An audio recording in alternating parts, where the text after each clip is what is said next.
Good evening, everyone. Board of Directors, Superintendent Larios, guests and staff. Thank you for joining us today in person and online. It is now 5:48, and I will now call this regular board meeting to order. Please join me in the Pledge of Allegiance. I pledge allegiance to the flag of the United States of America and to the republic for which it stands, one nation, under God, indivisible, with liberty and justice for all. So we all have the agenda before us. Do I have a motion to adopt the agenda as presented? I so move. Is there a second? I second. Any questions or discussion? Seeing none, all in favor of adopting the amended agenda as presented, please say aye. Aye. Aye. Aye. Lisa? Lisa? A vote? Motion carries. Yes. 4-0 vote. Thank you. Next, we are recognizing staff, students, and just doing overall school recognitions. We will start out with the 2024-2025 retirees, and Superintendent Larios will be presenting them.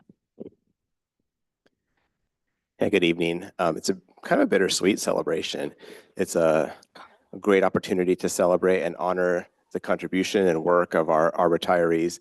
But it's also a sad moment as we think about all the service that they provided, and they're moving on, and we're really happy for them, but we're sad to see them go and sad to see them take all that they've done for our district with them. But we want to celebrate them tonight and honor them for all that they've contributed. So I have a little something I want to share that was written by the current supervisors. And when I call your name, I'm going to invite you to come forward. We have a little token of appreciation and stand and listen to what was written about you. Diane Lane.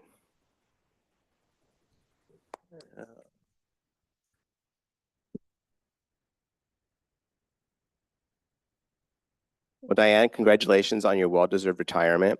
Your dedication and unwavering commitment to students has left a lasting impact. Whether guiding them in the classroom, instructing reading groups, or refereeing out at soccer recess, your care and enthusiasm is always evident. You will be deeply missed and fondly remembered. Sherry Hayes. Come on down, Sherry.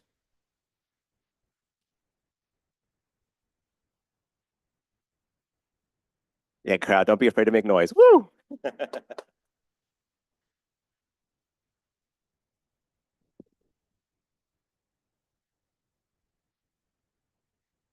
Wait a moment, I'll read you a little something. You want to wait here so we give you another round of applause?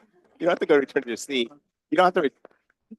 Well, Sherry has been a light in our department since she first started 5 years ago. She brought her many skills to this position and much organization, forward thinking, and problem solving that made her an asset to the department. Sherry is a quick learner, easily picking up the federal regulations and standards. Everything Sherry does is always done with quality and efficiency in mind. She's able to see the big picture and takes initiative to streamline processes to make them faster and easier for all. Thank you for all you've done, Sherry. Cheers to your new chapter, next chapter. Woo! Valentina Mikachenko. We'll give her a round of applause. We extend our deepest gratitude to Ms. Mikachenko for 12 years of exceptional dedication to the dual language program, teaching in our Russian dual language program. Her commitment to bilingual education and contributions to our program over the years are very, very appreciated. We wish her the best in her retirement and all her future endeavors. Thank you, Ms. Mikachenko.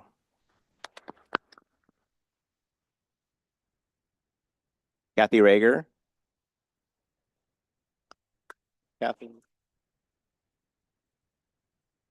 Kathy has been an integral part of our ESOL and language programs, sharing a wealth of knowledge and experience about language instruction, language learning, and pedagogy with her students and her colleagues alike. Recently, she has become an avid teacher at the high school as well. She's an exceptional professional and a very fun person to spend time with. Thank you, Kathy.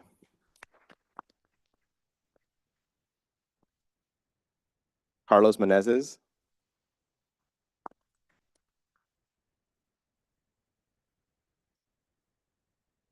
Thank you, Mr. Menezes. Not only have you been an instrumental part of the World Language Department for your whole career, you've also made significant contributions to the Woodburn High School athletic program, coaching a variety of sports such as girls soccer, cross country, and track. Your impact will deeply be missed. You're an energetic, kind, and dedicated professional. Thank you, Mr. Menezes.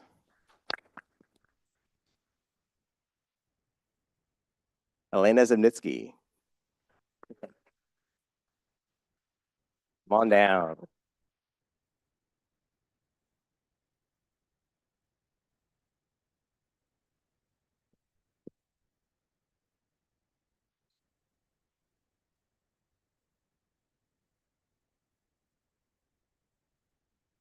Ms. Zemnitsky has developed and supported the Russian dual language program for 26 years. She's provided opportunities for her students to learn Russian language at a deep level, and many for the first time, working all the way through the IB Russian program and Russian college courses. She's a creative, knowledgeable, and passionate educator, very dedicated to all her students. Thank you, Ms. Zemnitsky.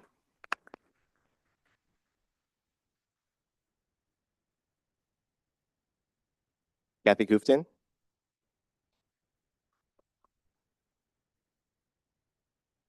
Kathy has served Woodburn with distinction. Kathy has always been a staunch advocate for students, whether in the Russian dual language strand classrooms or as a reading specialist. She has regularly championed families, recognizing the needs of students in poverty, as well as ways that the school can better connect with families. Thank you, Kathy, for all that you've done for the Woodburn School District community.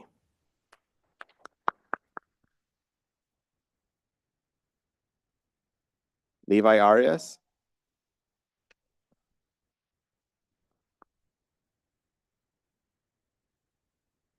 Mr. Arias has been a strong and quiet leader in our building for many years, providing attendance and behavior support with a kind, calm demeanor. He's been a coach for many athletics and will be remembered by many students, especially within the Woodburn High School softball program. He is a kind, hardworking, and easy to get along with individual. We'll miss you, Mr. Arias.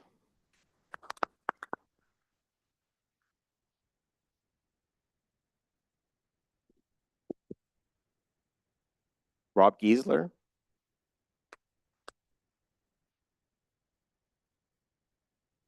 Mr. Giesler has dedicated his professional career to his students. Early in his Woodburn career, Rob made the move to Heritage Elementary when it first opened as a brand new school, where he remained to this day. He has served as a brief stint as a specials teacher, where he spent most of his time in the classroom, where he fostered in students a love for learning. He is a caring teacher who excels in making sure that each student feels seen, heard, and appreciated. Rob is a thoughtful colleague, a published illustrator, and a gentle soul with a keen wit and excellent sense of humor. Thank you, Rob, for your commitment and dedication to the Woodburn School District community.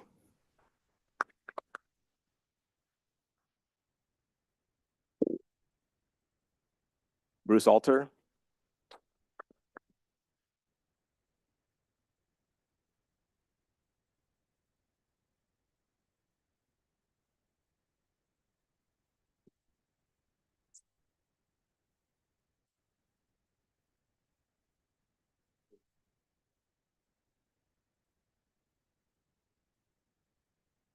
Thank you, Bruce, for your years of dedication.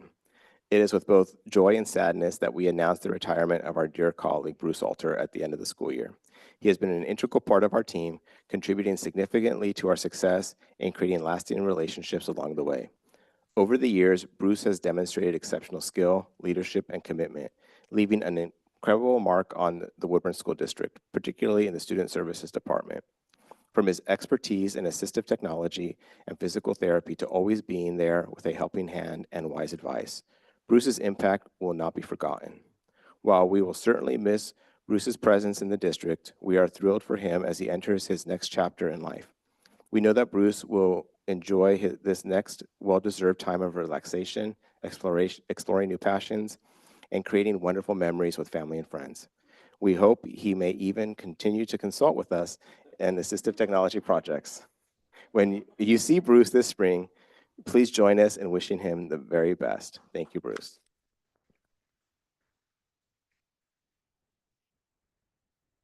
You're not done with me yet. Don't drop that. Actually, it's a few words about my experience, but a lot about the district, so you guys can take that in too. I've been providing physical therapy services in Woodburn for 36 years. The first 26 years were through Willamette ESD, and during that time I worked with babies in families' homes and preschools, and with school-age children across multiple districts. North Marion, Jervis, St. Paul, even as far out as Willamina and Grand Ronde, where I learned there's some good fishing out there if you bring a pole with you. Yes. There are so many Woodburn students I think about and remember. One of them, Ollie, was born with cerebral palsy, and I worked with her as a baby all the way through graduation. Back then, inclusion was not something our district did, especially for students who used wheelchairs. I pushed hard for her to repeat first grade so she could catch up academically and be in general education classes, and that was not the norm, but she went on to graduate with a full diploma and then went to college. And that's a real success story, not just for her, but for the district. Another student I'll never forget was Melissa. She had an aggressive form of brain cancer. I started working with her when she was about 3, and when she turned 5, she said she wanted to ride the school bus, wear her backpack, and go to kindergarten. So that became the goal. She was only able to go to kindergarten for a couple of days, but it meant everything to her. And it happened because so many people in this district cared so deeply that we made it happen. Now, we often talk about life goals. For Melissa, that was her life goal, and with the help of the people in this district, she met it. In 2010, when the iPad came out, I approached the district about expanding my role in assistive technology. And I said the consumer level tech had finally reached a level where it could be used to support students with disabilities just by turning on a few features. Now, I continued to work with students with orthopedic impairments. They're always near and dear to my heart, but I also began working with students who struggled with reading, writing, and math. I worked with our speech therapist to help ensure that students who used augmentative communication devices had what they needed. I collaborated closely with IT directors. Some of them, there was a bit of arm twisting involved to get what we needed. With Corinne here, that certainly wasn't the case. And I believe that she's left a good mark in the district as well that'll continue to help our students. I've worked hard to make sure that transferring students who need help in the bathroom was safer for both students and staff. I'm disappointed we were only able to get 1 ceiling mounted unit. I had 3 of them in mind for our new construction yet. Okay. But we do have powered lifters in all our building, and almost all our buildings now have powered height adjustable changing tables that make things easier for our staff. In addition, all of our buildings that require them have emergency evacuation equipment. So if a student in a wheelchair is on the 2nd floor in an actual emergency, the staff has a way to get them out of the building. Over time, I've advocated for tech tools to be available for all students, not just those with disabilities. And because of this, we have a district-wide subscription to Read and Write for Google. That means that any student can use tools like voice dictation, speech detect, or word prediction on their Chromebooks. Many of our students have access to Bookshare, which offers free electronic books with text-to-speech, large print or Braille, which is especially important for our students with learning disabilities and those who have vision impairment. It's really been an honor to work in this community. Now, I live in Portland, but I still feel like I have roots here. I've gotten to know so many people that pretty much every time I go to Mega Foods to get my favorite chips and homemade, they have the best homemade salsa here. I usually have sometimes a parent, but occasionally a former student will come up to talk with me. And in the interest of my weight, I was very grateful when Miranda's Bakery closed on Wednesdays, which is the day I'm usually in the district. So, although I'm retiring from being the district physical therapist, and here's where I rewrote this, but now I see I don't have to, I plan to return next year to continue my work in assistive technology, especially in the area of artificial intelligence. I've been using generative AI with some of our students. One of them, Harper, a student who has a lot to say but is difficult to understand, has been using a really advanced generative AI app that has learned how she speaks. So when she speaks, it translates it into language anyone can understand and also provides text. So we're starting to have her use it for some writing. I'm excited to continue to explore how generative AI can help all our students, especially those with disabilities, and I hope to provide professional development for our teachers. So I'm putting in a plug here. I want to help them learn to use one of the most powerful tools we've ever had available to improve their ability to reach all of their students and to improve student outcomes. So, although I'm technically retiring, I'm planning to continue contributing to the district, and maybe I'll come in on Tuesdays when Miranda's Bakery is open. Thank you. Thanks for giving me the time. Hope I didn't mess up again.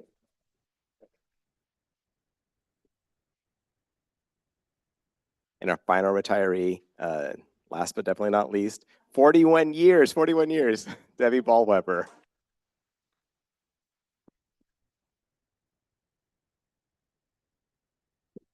Yo, hug. For over 41 years, Debbie has proudly served the Woodburn School District as head secretary, payroll clerk, and student data specialist. Debbie has been a leader for many, many years, contributing to the district well beyond her position through opportunities to lead in the district attendance committee, the district bond committee, the Woodburn School District Strategic Planning Committee, and the Wellness Committee. Thank you, Debbie, for all your collaboration. You have been a light in the room wherever you go. Thank you for being our data guru, our data queen. You definitely deserve a crown. We will miss you, Debbie. Thank you. Your crown.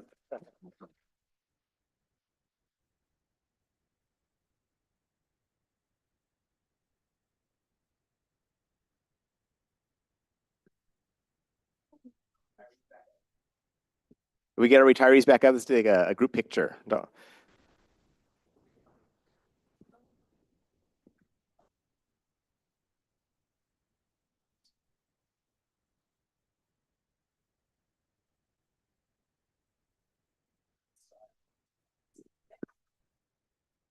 I'll go ahead and move.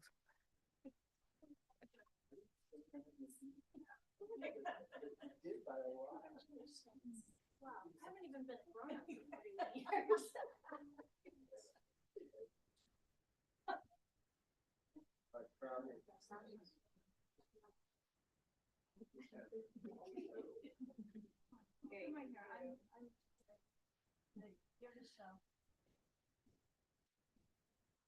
3 years.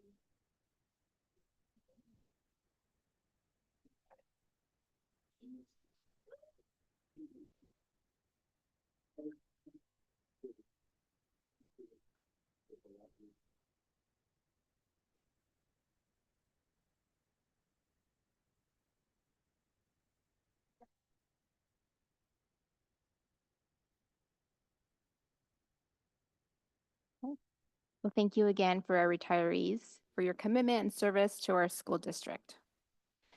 Our next recognition will be by the Bridges Transition Program.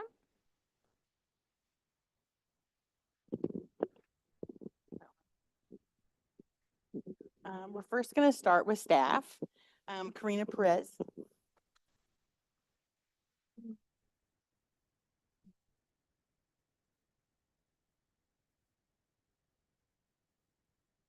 Karina has been an integral part of Bridges since 2015, leading with unwavering passion and genuine care for each client she serves. Her dedication shines through in the successful pathways she creates, supporting clients and meaningful participation in their communities through volunteer experiences and developing a vocational skills necessary for competitive paid employment.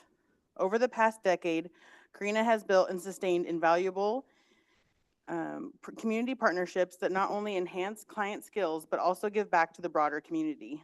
She consistently goes above and beyond by connecting clients with external agencies to ensure that they receive the comprehensive support needed for a seamless transition into adulthood.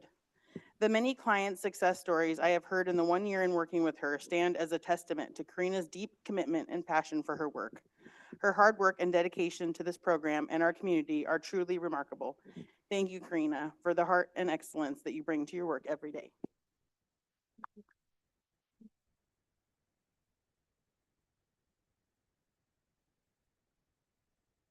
Is Aaron Keller here? I don't think he's here. We have a student, Aaron. I want to celebrate Aaron. He is an exceptional young man who approaches every task with dedication and determination. Oh, I forgot about that part.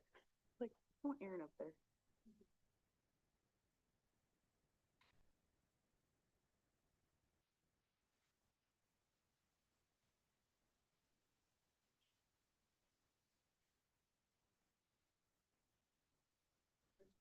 There's Serena.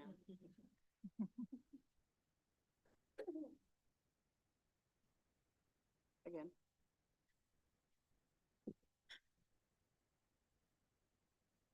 Oh, there's Aaron. Aaron. Oh, okay. So Aaron is an exceptional young man who approaches every task with dedication and determination. This year, he has shown tremendous growth in so many meaningful ways. As a client, Aaron has developed a variety of important skills that will support him in future opportunities, whether in volunteering or competitive employment. One of Aaron's major accomplishments has been learning to walk slowly and calmly, even in moments where he feels overwhelmed. He has also embraced the importance of personal hygiene, overcoming the lifelong challenge of tolerating someone touching his ears. This is a huge step forward and a testament of his resilience and willingness to grow. In addition, Aaron has learned valuable strategies to stay regulated across a variety of settings, even in loud environments or on work sites where traditional breaks or headphones might not be an option. His ability to adapt and self-regulate is a powerful tool for his future success. Aaron has been known for his remarkable flexibility and teamwork, often volunteering to take on tasks when others are absent. His positive attitude and growing confidence continues to shine. We are excited to see him continue his amazing work.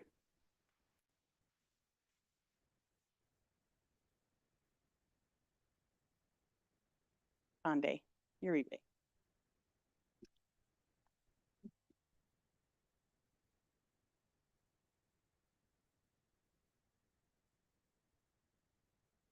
I'll stand up here. You don't have to be here alone. You're doing a good job.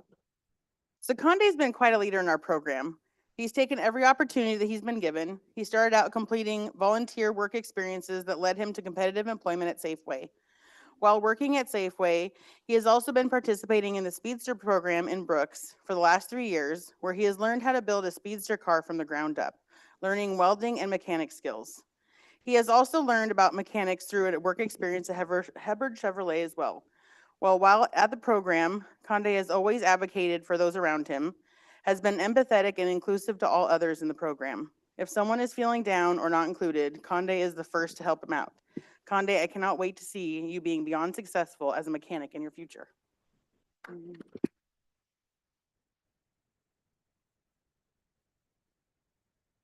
Last but not least, Tatiana Sandoval.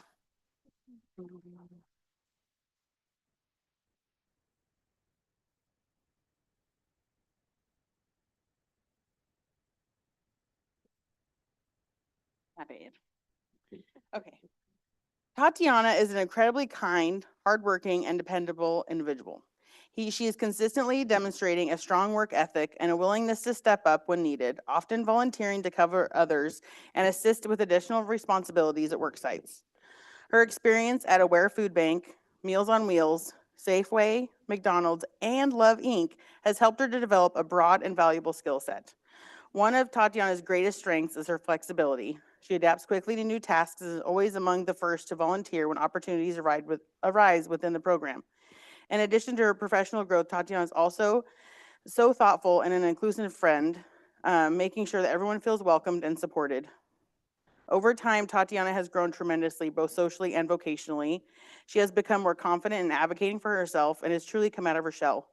Her leadership, positivity, and dedication has made her a role model within the program. We are incredibly proud of Tatiana and excited to see all that she will accomplish as she continues into adulthood. Her future is bright, and we know she will succeed in whatever she chooses.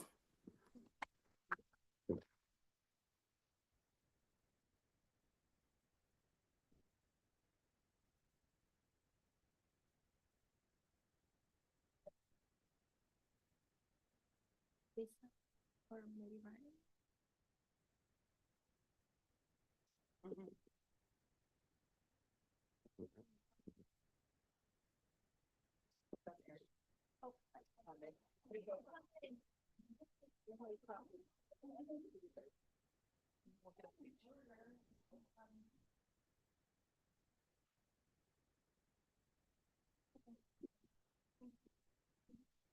Mhm.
I can speak doing this. This is good.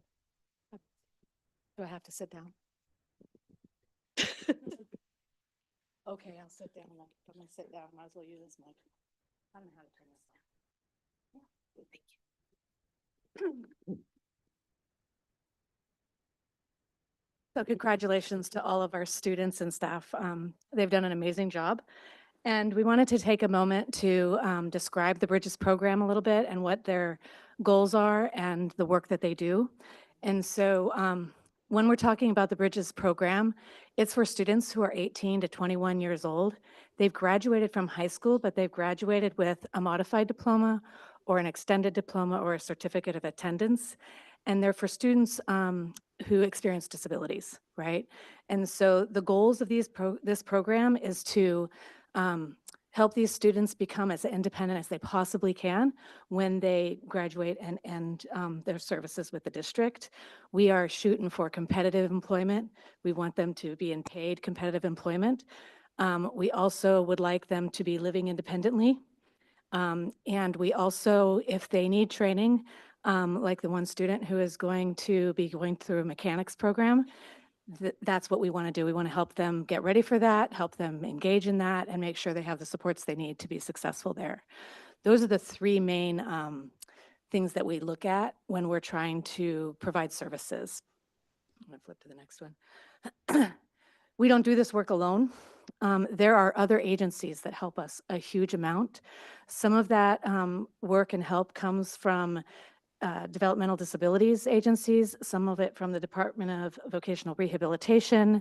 There are other agencies, I'm not going to name all of them today, but they work with us along with all of the community businesses that they were naming and many more to provide us supports in doing mock interviews, for example, in helping them have work sites to work at, in learning different job tasks and different jobs.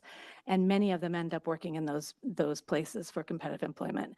So in a nutshell, that's the joy of the work and what we're hoping for all of our students. And just to be, add a little more piece to that is, we call this transition services, right? Because we're transitioning to adulthood. Those services do not start at age 18. They are supposed to start when they're still like 14, 15 years old and exploring what they'd like to do. So there's also a lot of transition services that can and should be provided in a high school setting. And our hope is, I'm brand new, obviously, so I haven't looked at all of the programs yet here, but my hope is to take what we're doing really well and build on that so that we have some services in high schools all the way through 21 years old. And then I'm going to have Karen, I had to think her name. Karen's going to share some more stuff specific to the Bridges program And then we'll give you a couple of minutes to ask questions if you have questions or make comments, okay?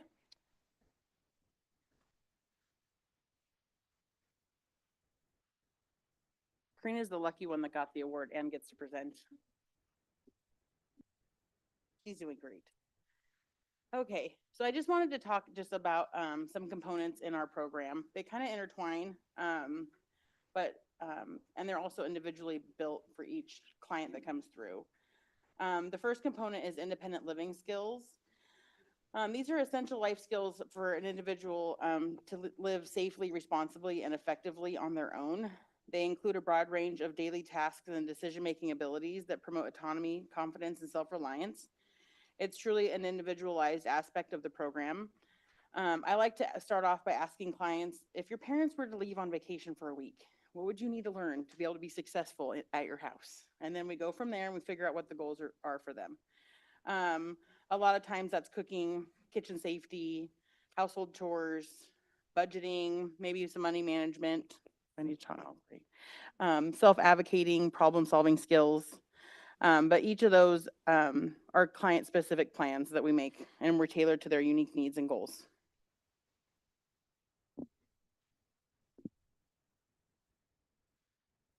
At the heart of our program lies the power of vocational training. This has proven to be a transformative force in the lives of our clients through strong community partnerships. These collaborations have enabled us to create a safe and nurturing environment where our clients can explore their unique talents and interests. At the core of our program lies a commitment to developing essential pre-employment skills while tailoring our approach to individual aspirations. By focusing on practical skill building, we empower our clients to unlock their full potential and discover their true passions. One of the most rewarding aspects of our program is witnessing the transformation that occurs during our informational tours of local businesses.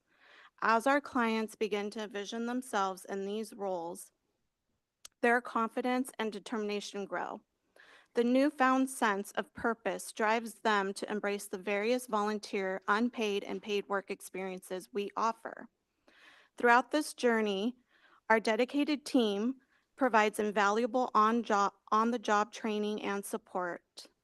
Their unwavering guidance and encouragement are instrumental in helping our clients navigate the world of work with confidence and resilience. As we continue to grow and evolve our vocational training program, we are honored to play a part in shaping the future of those we serve. It is truly heartwarming to see the determination and growth of our clients as they work towards achieving their goals.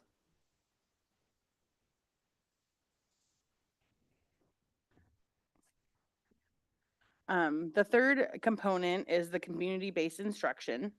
And this focuses on supporting our clients and gaining greater independence by accessing and engaging in our local community and its resources. These real-world experiences are not only build essential life skills, but they also bring our clients a great deal of pride and joy. This is where we see them truly thrive. Clients enjoy learning how to navigate public transportation, including understanding the bus routes as we explore various destinations around town. Popular outings include trips to Walmart and to the outlet mall, where clients practice money management by purchasing items, interacting with cashiers, and learning about appropriate social behaviors in public settings.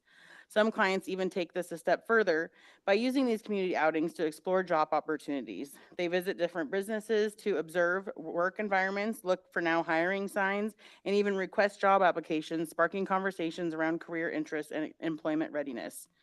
In addition to social and pre-vocational skills, community-based instruction also includes essential daily living skills such as grocery shopping, budgeting, and meal planning. Clients build shopping lists based on recipes, compare prices, and learn how to stay within a set budget.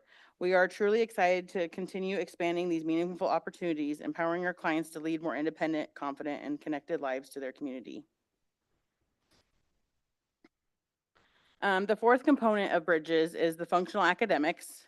And this component focuses on applying the academic skills students have developed through their educational experiences to promote greater independence and prepare them for adulthood. In math, we emphasize on practical skills such as budgeting, managing money, and using measurement in real-life situations like cooking. In writing, students work on creating resumes, cover letters, professional emails, completing applications, and writing grocery lists. Reading instruction is centered around understanding safety signs, interpreting job descriptions, navigating bus schedules, studying for a driver's permit, reading store advertisements, and following step-by-step instructions such as being used for assembling furniture. That's like, they really like to do that anyway. These activities help students use their academic knowledge in meaningful everyday context.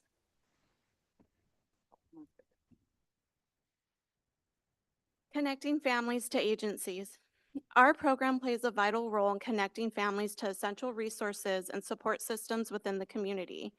We work closely with organizations such as Marion County Developmental Disability Services, vocational rehabilitation, and brokerage agencies to ensure our clients receive assistance towards achieving their individualized goals.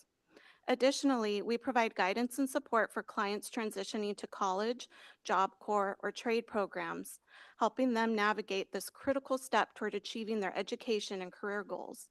By establishing these valuable connections, we empower our clients and their families to access the tools and resources needed for long-term success. Thank you to our community partners. We would like to extend our sincere gratitude to our community partners for their invaluable support and collaboration. Your commitment to our program has enabled us to provide life-changing opportunities for our clients, fostering personal growth and success within our community. We truly appreciate your contributions and look forward to continuing our partnership in the years to come. Thank you for being an essential part of our journey.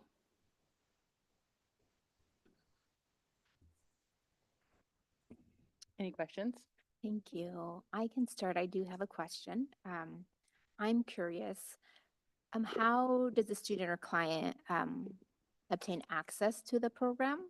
And then currently, how many students are we serving? We currently have 21. Enrollment's been up. I'm pretty excited. The last 2 years, we've had 15, and then this year, we're at 21. Looking for more next year, I think. We're going to continue to grow. The And it- students for access, to answer your question, the students who are graduating with a modified diploma, an extended diploma, or a certificate of attendance that are experienced disabilities. So they're in the special education programs currently.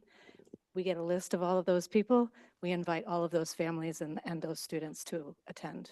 And then they can choose. Thank you. Any other questions?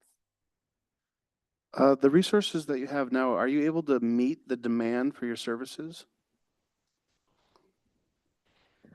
We have a need for more partnerships and a need to adjust how we use our staff in order to ensure that kids can get out into the community, because we have some students who spend more time in the classroom and others that spend more time in the community. Sure. So yeah, we have to figure out the staffing, and I have to be honest, I have not reviewed all of that yet because I've been here for 10 days. But as soon as I've had a chance to do that, I could answer your question. Is there a specific ratio of clients to educators or clients to staff that you It's- need to maintain? Yeah, no, it's not based on a ratio of students to staff. It's more based on the student need. Got it. And I do want to say that after that tour, I came away so inspired and just, they were some of the nicest kids I have ever met in my life. And I was so inspired by them and the fact that they were there by choice. Mhm. They didn't have to be there. And I asked a couple of them, what would you be doing if you weren't here? And they said nothing. I'd be doing nothing. And so this gives them the skills to be successful in our community. And I was just, I thought what you guys do at Bridges was incredibly important. So thank you. Thank you. Yeah. Special ed, I've had time to spend in special ed classrooms, and I got to tell you, the teachers and particularly the assistants, I mean, superpowers. They're really the dedication and joy they bring to work and care, and that they have really long, I mean, you know these kids really well, and the attempt to work with families. And so I just want to hats off to that and the teams that you build. So thank you. Thanks. I have a question about you get the list, Mhm. and I know you said that you've been here 10 days. 10 days, but- yes. That's me. So maybe Karen, previously, let's talk about last year, when graduation happened and there were students who graduated. And I noticed that you're calling the participants at Bridges clients, not students. I'm wondering, you get the list. When do you start talking to families or students about the Bridges program? Is it like during senior year? Are they having conversations about it? Is it after they've graduated and you're like, hey, you have a modified diploma. This is a program you're eligible for now. I When do conversations start taking place? I think at the IEP team table is when it happens.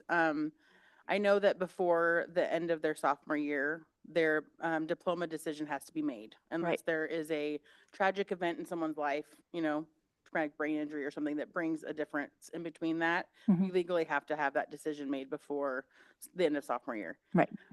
When making that decision, when I was case managing at the high school, which was Mhm. for the last 8 years before this year, we had that conversation when we were talking about the diploma. Mhm. And we talked about the different options, and like with a non-standard diploma, there are things that you don't have access to.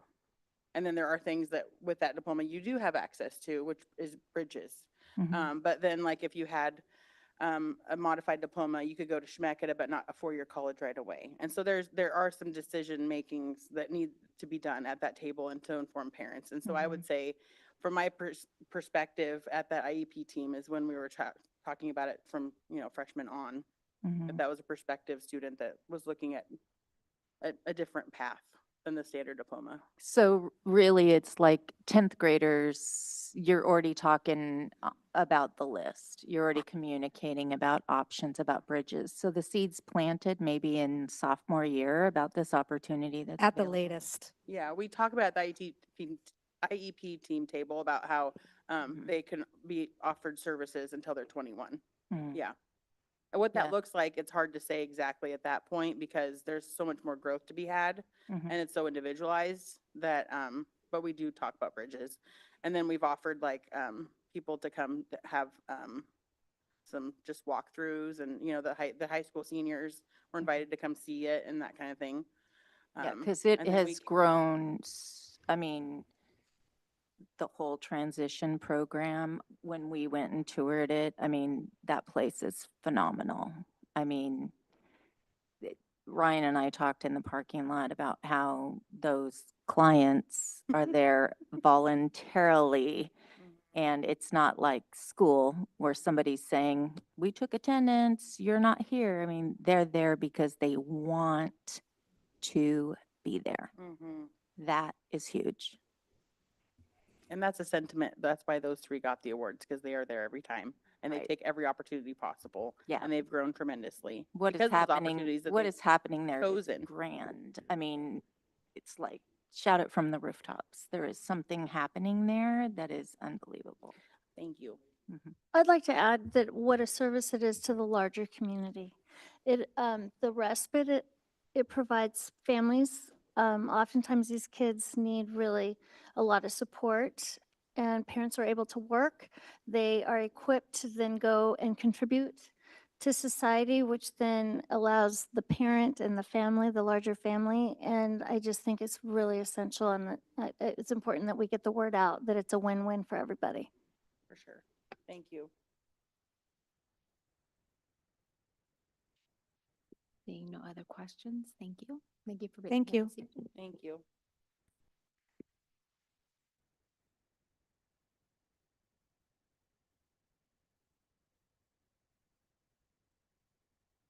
Next, we will recognize the apprenticeship program.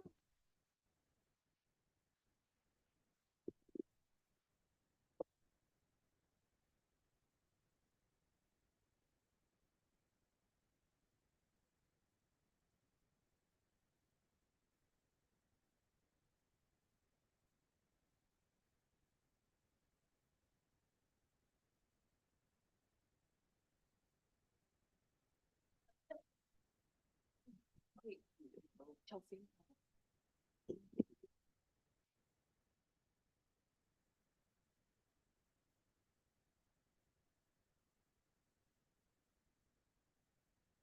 Are we ready to go forward or are we waiting?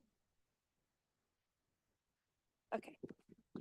So good evening. I am here to introduce our district partners who have worked together to develop and grow their apprenticeship program and celebrate our program participants. I'm Nikki Tucker, Director of HR. We're the Principal Training Agent, or I'm a Principal Training Agent Committee member. Also here is Susan Bowe, Administrator of the Teacher Educator Pathways Programs from TSPC. They have very long titles, so I gotta check this out here. Also with us is Bill Rhodes, Director of Teaching, Preparation and Pathways with TSPC, and Kevin Carr from Pacific University. He has a lot of titles, so I didn't jot that all down. So I'm gonna welcome them up to recognize our participants. Come on up.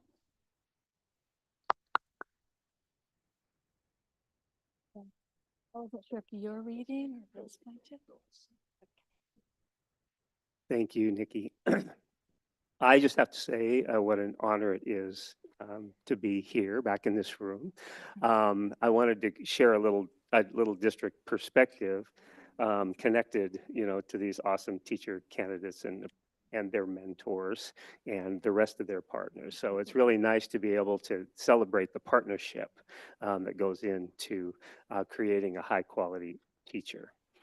And I would just like folks to know, if you didn't know already, that I actually am a graduate of Woodburn High School, an absolute product of the entire system.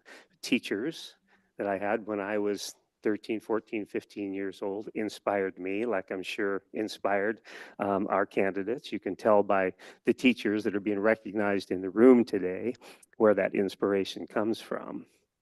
And the opportunity then, I never wavered from that thought. I graduated, immediately went down to Western Oregon. It was OCE at the time. So I know that dates me a little bit.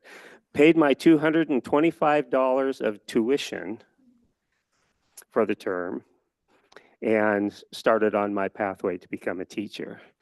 And I still consider myself a teacher, and now I get to work in this wonderful organization, Teachers Standards and Practices, and I get to work in this unit called Educator Preparation and Pathways Program.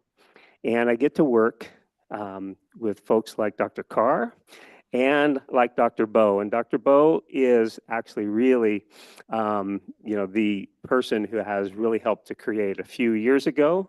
She came to TSPC. Her charge was to think about what would be called non-traditional pathways towards teacher licensure. And one of her charges was to develop the registered apprenticeship program for teachers in Oregon who did not have a program at the time. And so I'm here to share on behalf of Dr. Bowe, because she said, I just want to take pictures today. But we're really happy that she's had the opportunity to do this. And Woodburn has been working on pathways to teacher licensure and grow your own types of programs for many, many, many years. And I know Dr. Carr has been, a big part of that and thinking about that for many, many, many years. So it's really an honor, again, to think about the registered apprenticeship for teachers program in the notion of less than traditional pathways. So just a little bit of background, and then I'll let the stars of the show have the celebration. So a registered apprenticeship, is an industry vetted program, and it's approved and validated by the U.S. Department of Labor and the Oregon State Apprenticeship Agency under the Bureau of Labor and Industries, BOLI. So the first registered apprenticeship in teaching program was approved by the USDOL in January of 2022 nationwide. And at this time, there are over 30 states who have registered teacher apprenticeship programs in play. Oregon, under Dr. Bowe's leadership and with all of our friends, launched their registered teacher apprenticeship program in October of 2023. And that program requires, so let's all think about the teacher training that we had back in our day.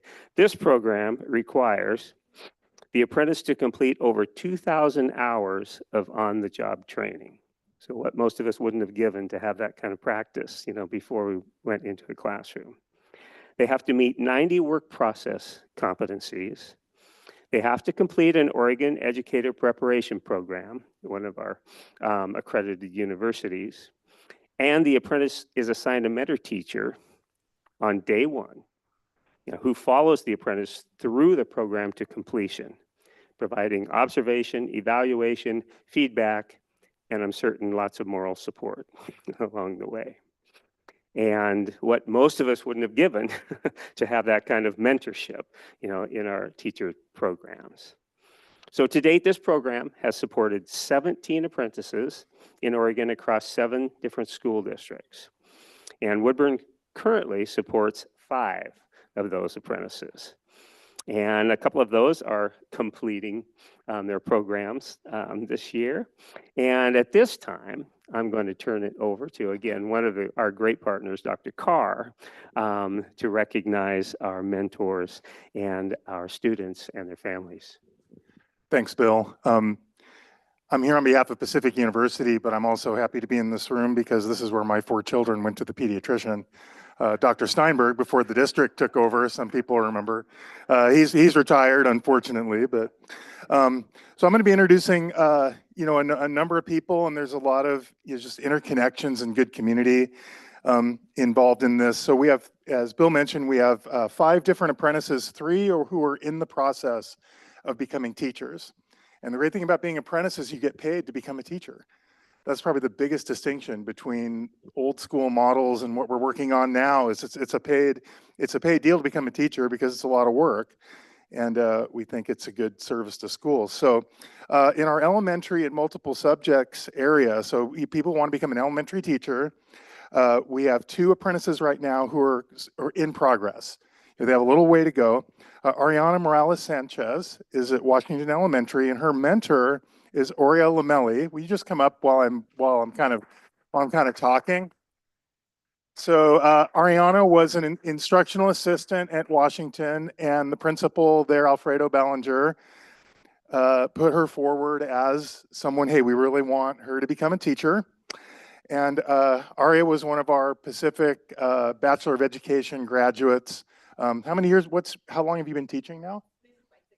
6th year. Okay, so that's all, see how it's all coming together, right?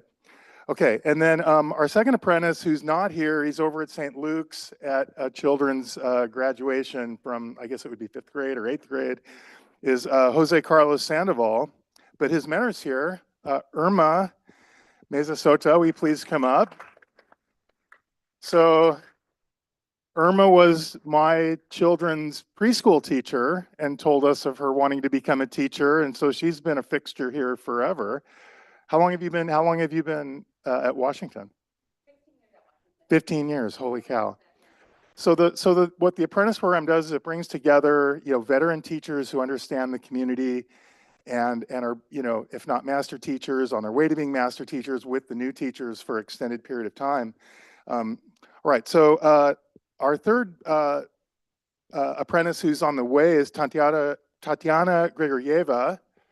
Is she here this evening? No. Okay, and her mentor is Jacob Baker. They're at Valor Middle School, and Tatiana is a immigrant from Russia who is on her way. She'd like to teach Russian eventually, but she's going to be an English language arts teacher down the road first. So we're really happy about these 3 mentors. The mentors and the apprentices who are on the pathway. Now we've got 2 people who are completing. So completing means you're earning teacher licensure, and this is the whole goal, right? So first I want to introduce Santiago Lara, and he's our first apprentice and the first in the state of Oregon to earn an advanced mathematics endorsement. And Santiago's a Woodburn grad. I first started talking to him a couple years ago, at least, maybe 3 years ago, at least a couple years when he was at Oregon State. I knew he was going to graduate. What professor there contacted me. And it took a little bit, but he joined our Master of Arts in Teaching program, which is kind of the flagship, Pacific program for becoming a teacher. And I wanted to mention he's also a National Science Foundation Pacific Noise Scholar. So he's part of a national group of supported people becoming teachers. And his mentor is Chelsea Brankovich. And we've been acquainted with Chelsea for a long time as part of the math department at the high school, which we have a lot of our grads are there and mentors. And Chelsea actually worked with a student we had many years ago, and she came on as a mentor and just took this role incredibly seriously, showed how being, it's called a subject matter expert in apprentice language, but a mentor teacher in this format is far more than a mentor teacher that we normally have. We normally hire mentor teachers for student teachers, but this is Chelsea, would you say this is an enhanced role, having done both? So, and then our second completer is Jennifer Alvarez Barcenas. Come on up. And her subject matter expert and mentor is Viviana Vera Cruz.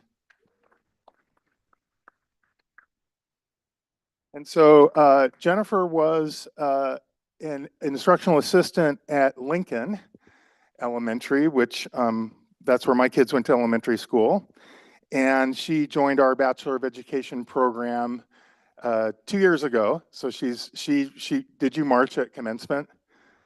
I saw you there. So our commencement was last weekend, and she's earning her elementary multiple subjects endorsement through our Bachelor of Education program, which we actually originated here in Woodburn. We now have an online version of that we do, and it's for transfer students, right? So if you hear Pacific Bachelor of Education, it's specifically designed for students who go through the community college route, which is most students, frankly. So anyway, so we're very proud of all of these folks, and we have some special certificates and awards to give. So if you're in the pathway, you get a certificate. If you're completing, you get an award. So who has the awards? Okay, and so Nikki's got the awards, which we're gonna have to see. These aren't bags of candy. These are cool. So it looks like Bill's gonna give the awards to the completers. So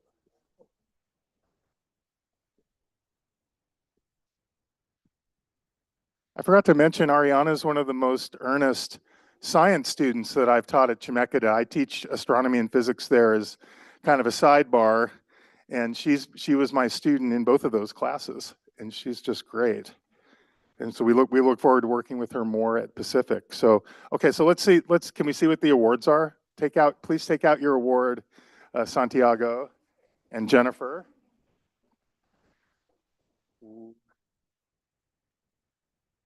The big reveal.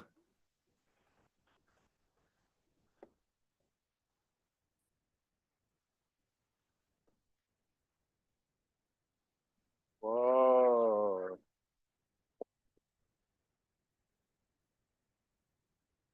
Congratulations on your success, JATC Teacher Apprenticeship. So you can keep that proudly going forward, you too. So thank you, everyone, especially the mentors. Your wisdom, encouragement, and commitment have made a lasting impact that I think we're going to see it going forward, that teachers who become prepared this way can be more successful earlier, stay longer, everything we want down the road. You see the people who retired, we want like 40 years out of this at least, okay? Well, anything over 10 would be amazing compared to the average. So you guys are going to be way above average. You're going to be great. So thank you very much. Thank you. Just want to make sure that we recognized Nikki Tucker. She's also on the Joint Apprenticeship Training Committee and has done tireless work to support the program and meets regularly to keep the program going. So thank you also for all of your work and all of your support.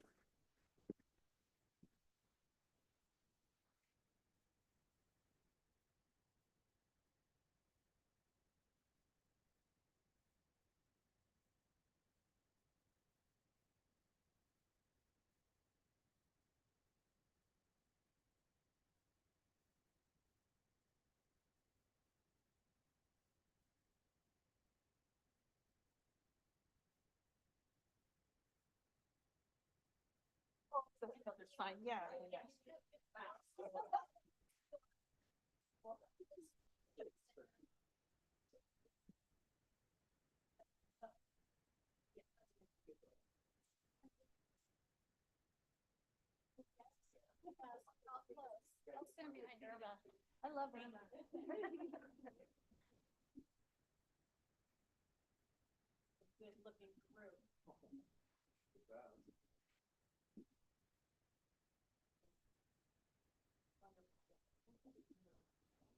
Yeah, hold it, hold it. Oh, then it's gonna go.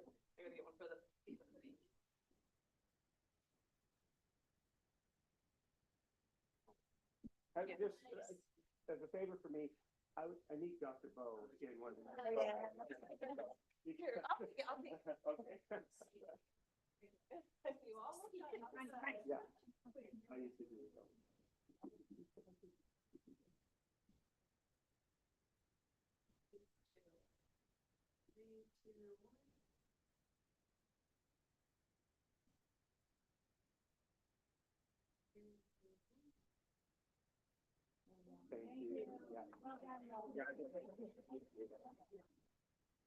Thank you. Yeah. Okay, awesome. Thanks, Jim.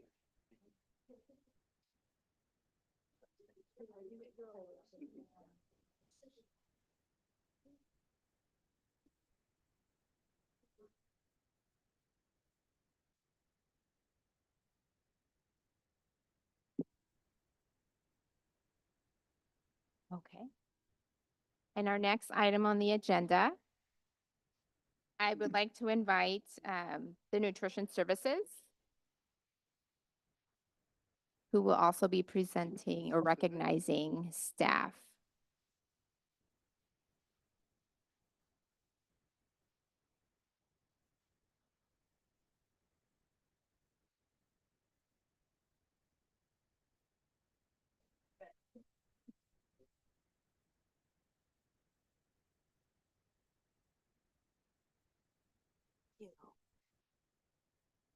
Okay, first person we're going to recognize is Monica Thacker.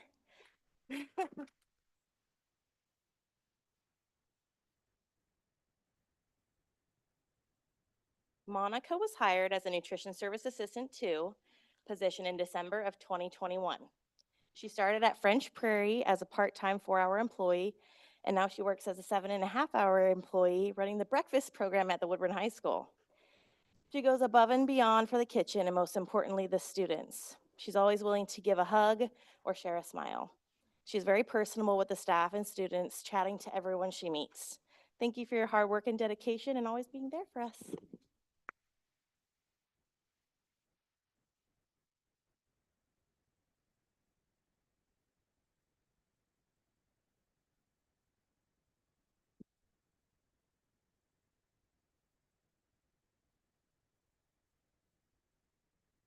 Next is Yelena Maximoff. Yelena was hired as a nutrition services assistant 2 position in April of 2024. She started as a 4-hour part-time employee at Heritage. She quickly demonstrated her skills and moved up into an 8-hour position at Heritage. I wanted to take a moment to acknowledge your fantastic contributions to the team over the past year. Even though you have been with us for a relatively short time, you consistently demonstrate a willingness to step up, a strong work ethic, and a truly helpful attitude.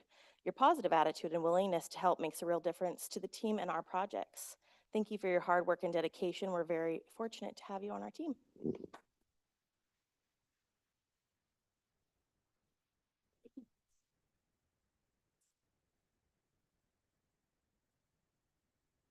And last but not least, Melinda Beltran.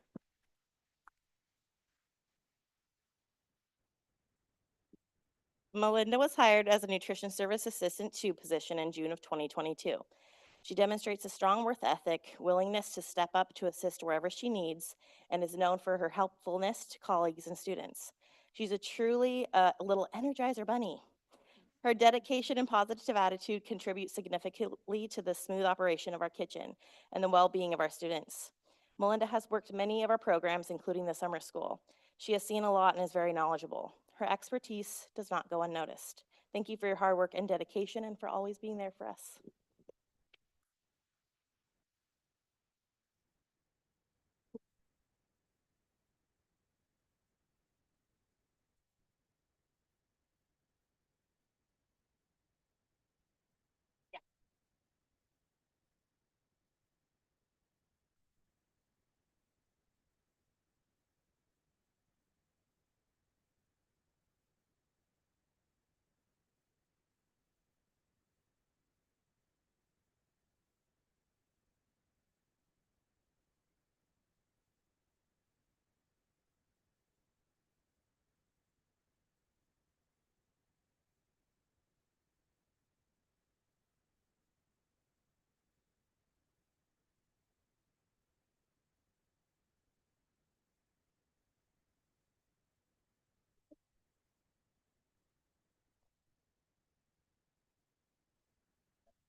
All right, well, that concludes our recognitions for this evening. And so the next item of the agenda is public comment.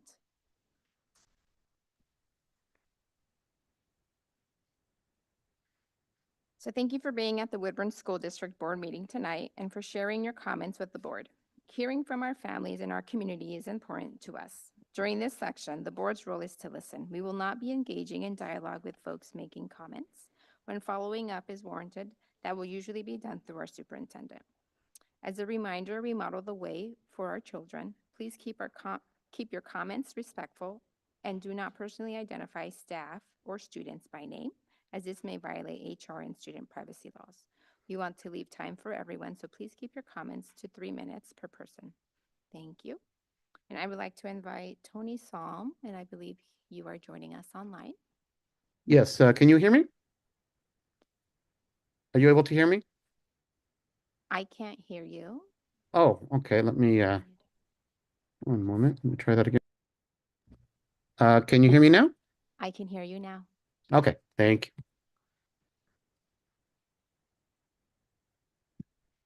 Okay, good evening, everybody. One Saturday in early May, about 300 young writers from around the state, including 25 from this district, converged on Woodburn High School to share their science fiction stories, detective mysteries, personal narratives, and poetry with their peers at the 40th Annual Oregon Writing Festival. They came not only to share their work, but to find validation in seeing themselves as writers. It was a celebration of the joy of written expression. Yet, in years of trainings and professional development in Woodburn, there's been little to no reference made or emphasis placed on the need for students to develop their writing as an avenue of personal expression. Teachers often say, "I don't have time for that," or "it's not a priority standard." And they are right. With everything we are required to do, such sentiment is perfectly understandable. But it's not just about writing.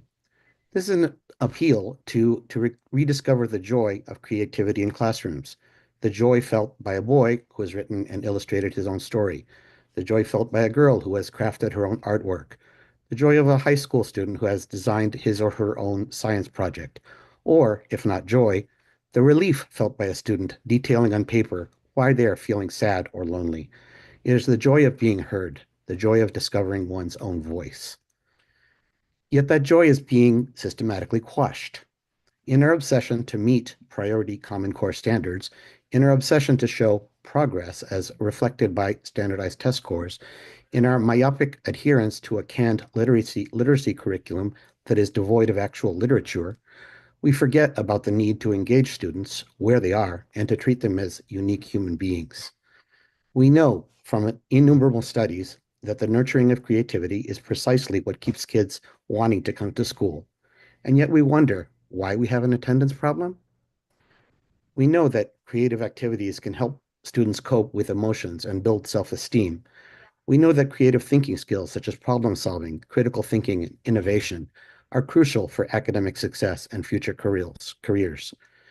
Yet, like Sisyphus of the Greek myth, we continually attempt to roll a giant boulder up a hill, knowing that it will inevitably roll back down again, no matter how hard we try, for all eternity. We've been chasing data for decades now, and what has it gotten us? It's time to break out of a framework that treats our students as data points instead of as the unique human beings that each of them are. School should be a time to nurture the creative genius that each child possesses inside of them before it withers away from neglect. It should be clear as day to those in charge of mapping our instruction that the first priority must be to actually engage and inspire our students, not just by dutifully mouthing the words on a dusty old mission statement, but in our day-to-day practice in the classroom. Rediscovering the power of creativity in the classroom would be the perfect place to start. Thank you. Thank you.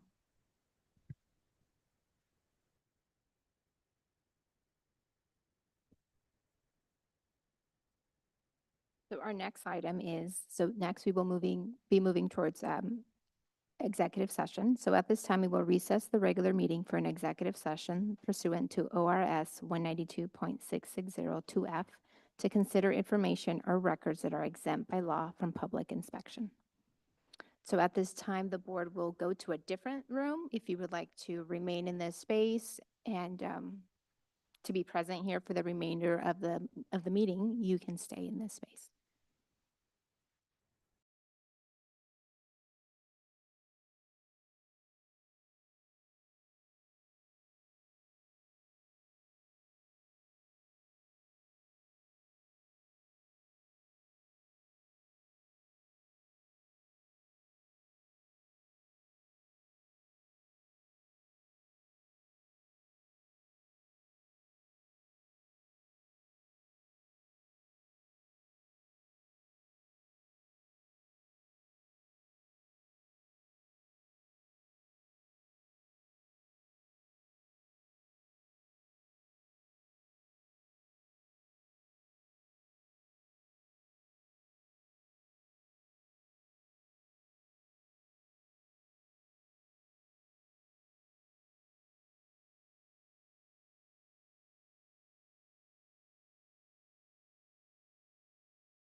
Jenny.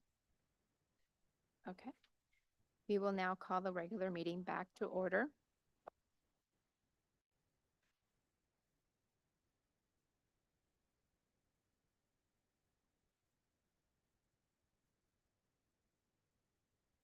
Do we have a motion? Just see. I move that the board schedule a hearing at its next meeting to hear the complaint reviewed in executive session. Is there a second? Second.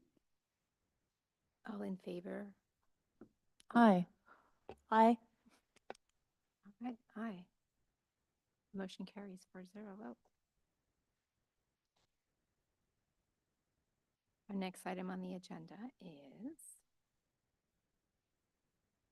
my apologies, give me a second. We are under item 5, reports, and we are under board reports. And this is an opportunity for board members to share how they are contributing or participating in our schools or moving the mission forward. Any volunteers? I'll start by just saying that I already mentioned it before, but the Bridges tour was really just one of the most inspiring. It was just a gift to be with those kids, and it was incredible to see what the skills that they're gaining in that Bridges program. Thank you. I'll just piggyback on that. It was phenomenal. I think it was more than we had ever expected. We walked in the door and on the screen, they were counting up money and coin and on paper, and they were making purchases and calculating how much money they'd have left, doing math as if they were buying things, and it was just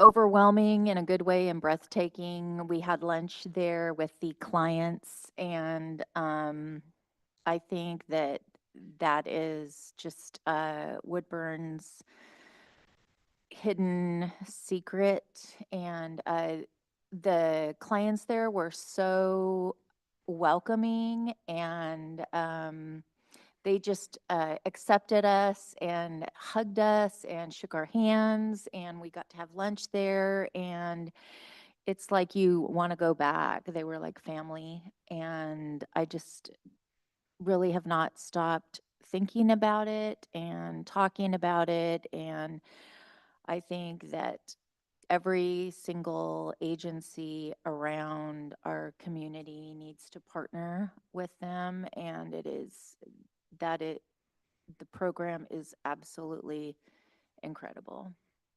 It was an amazing tour and amazing opportunity to learn more about it.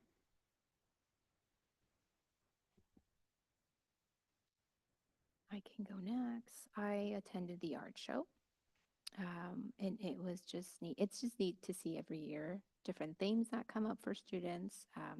And each art piece is just part of their story. And it's just neat for some students to be able to display and portray that. And then also the food was amazing, was provided by our nutritional staff. And so it was gone quick. And so that is always a fun event to attend every year. Anything else? All right. So moving on to Office of the Superintendent. We have nutrition services.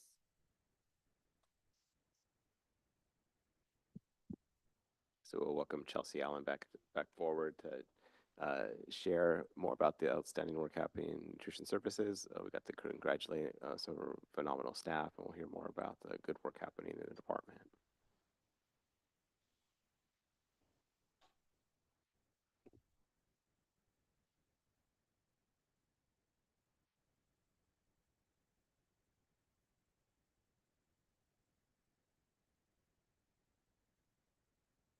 Hello, everyone. Right. Is there- Okay. Good evening, and thank you for the invitation and opportunity to be here. My name is Chelsea Allen, and I've had the opportunity to serve the Nutrition Service Department as supervisor since 2019. Before that, I was a nutrition service specialist from 2016 to 2019. I was born and raised here in Woodburn. 11 of my years working in nutrition programs, and the rest, or 11 years in nutrition, and the rest was in nutrition services. I'm excited to share with you guys what's been happening in our department. First, I want to give a brief overview of our department. We have 41 school nutrition professionals who work nearly all year round to provide not only lunch, but breakfast, snacks, dinner, spring break, summer break. What was the other one? I think that was it. We serve breakfast, lunch, dinner and snack, spring break, summer break, fresh fruit and veggie program, farm to school, and the WESD for some support for their lunches. We have 17 sites and 8 programs, so lots of fun things. Some sites just to include our Chemeketa Boys and Girls Club, Legion Park, Arthur Academy, Bridges, Success.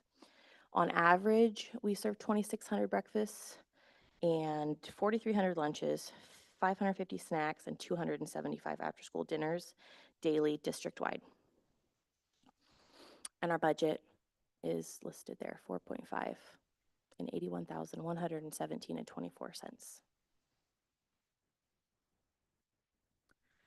Our Woodburn School District Nutrition Department is an outstanding multilingual school district department which motivates and empowers all students to succeed. We envision a vibrant school meal program that nourishes students and honors our community's rich and agricultural legacies and reflect the cultural diversity of our students. We strive for our cafeterias to be welcoming spaces where every student can express themselves, enjoy meals prepared with care and attention, and feel fully supported for their learning journey. We believe it starts in the kitchen to fuel their bodies and minds for their day. That is a picture of our lead at the high school. One of them, her name is Maggie. She's making pozole. And one of our gals, Valentina, is serving a grab and go sweet and savory box. Yeah, super yummy, kind of like Starbucks. In these slides, I just wanted to kind of talk to you guys about our regulations. We say it a ton throughout our day. We believe that every student should be fed, and that's just a non-negotiable.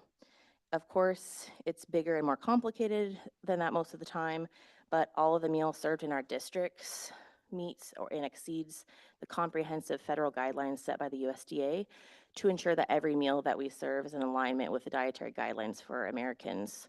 So our meals are full of fruits and vegetables, whole grains, balanced with protein and dairy options that include low-fat or fat-free milk.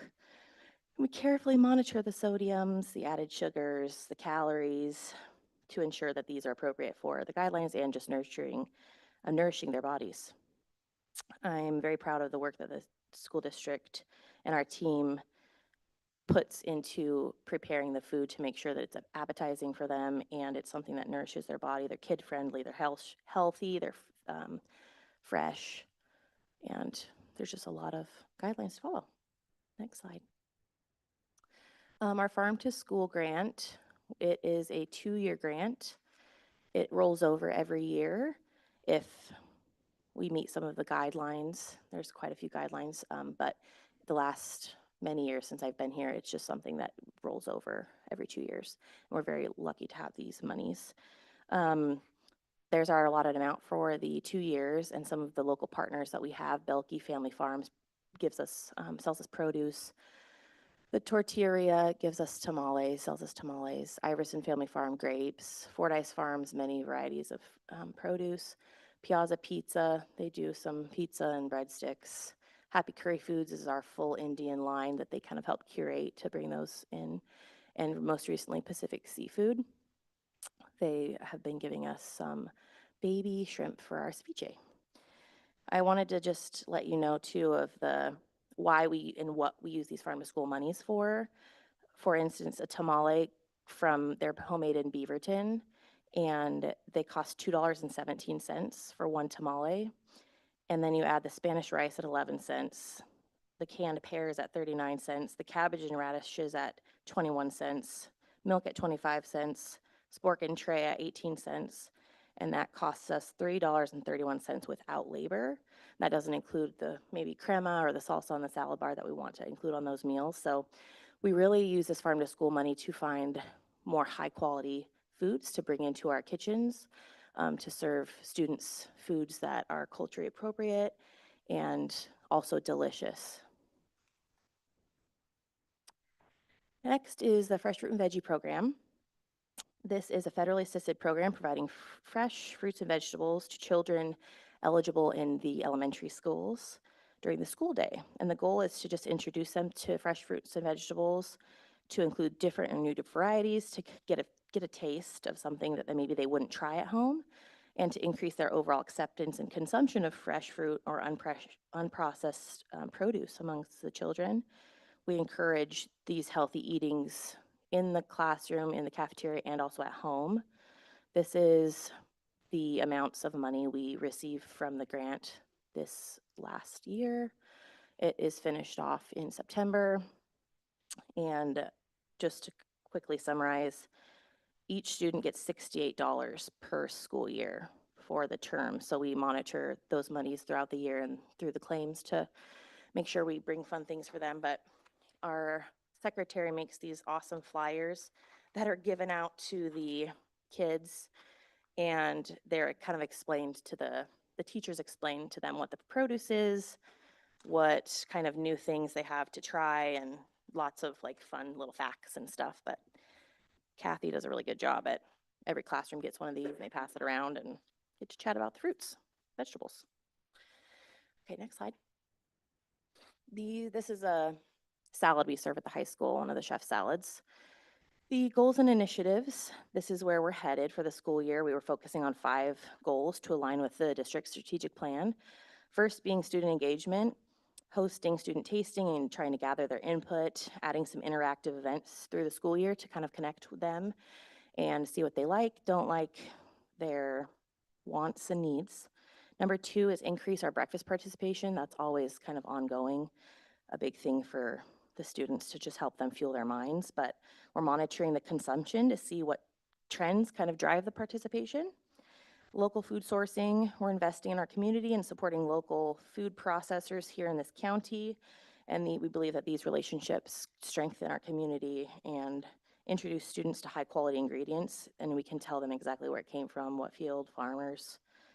Number 4, culturally responsive menus. We're working diligently to ensure that our menu reflects student feedback and the cultural diversity of our student body. That's one of the biggest things I have tried to incorporate as I've been here as the supervisor, to add some new fun things for them that also they enjoy at 80% whole grain. Number 5, professional development. We're investing in our team and training in areas like food safety, allergen awareness, cultural competency, and this team is committed to our own growth and learning. We regularly meet up to stay up on trends, trainings, food regulations, services, customer service, food safety, things like that. Oh, this is our exciting future plans. Yay. Our biggest hurdle right now is just failing equipment, and some of our facilities are just a little bit older. And this is a plan I have for future this is the high school cafeteria. And I've been working with some vendors to try to maybe curate more of an inclusive, non-institutional place for them to gather and really share community with each other. So you will see in some future plans, some talks about some things we're working with and trying to get your support on. Okay. This is a recipe.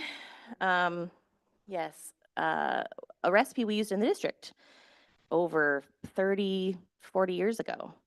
And as me going through school lunch, you always have those things that you look at and remember and kind of nostalgia for me. So I wanted to share those as you kind of maybe were going through our slides and realizing you were thinking about school lunch and things. But you could, for $54, have 300 sloppy joes. And now things are really changed. But I wanted to just let you guys know that the kitchens are a fun place.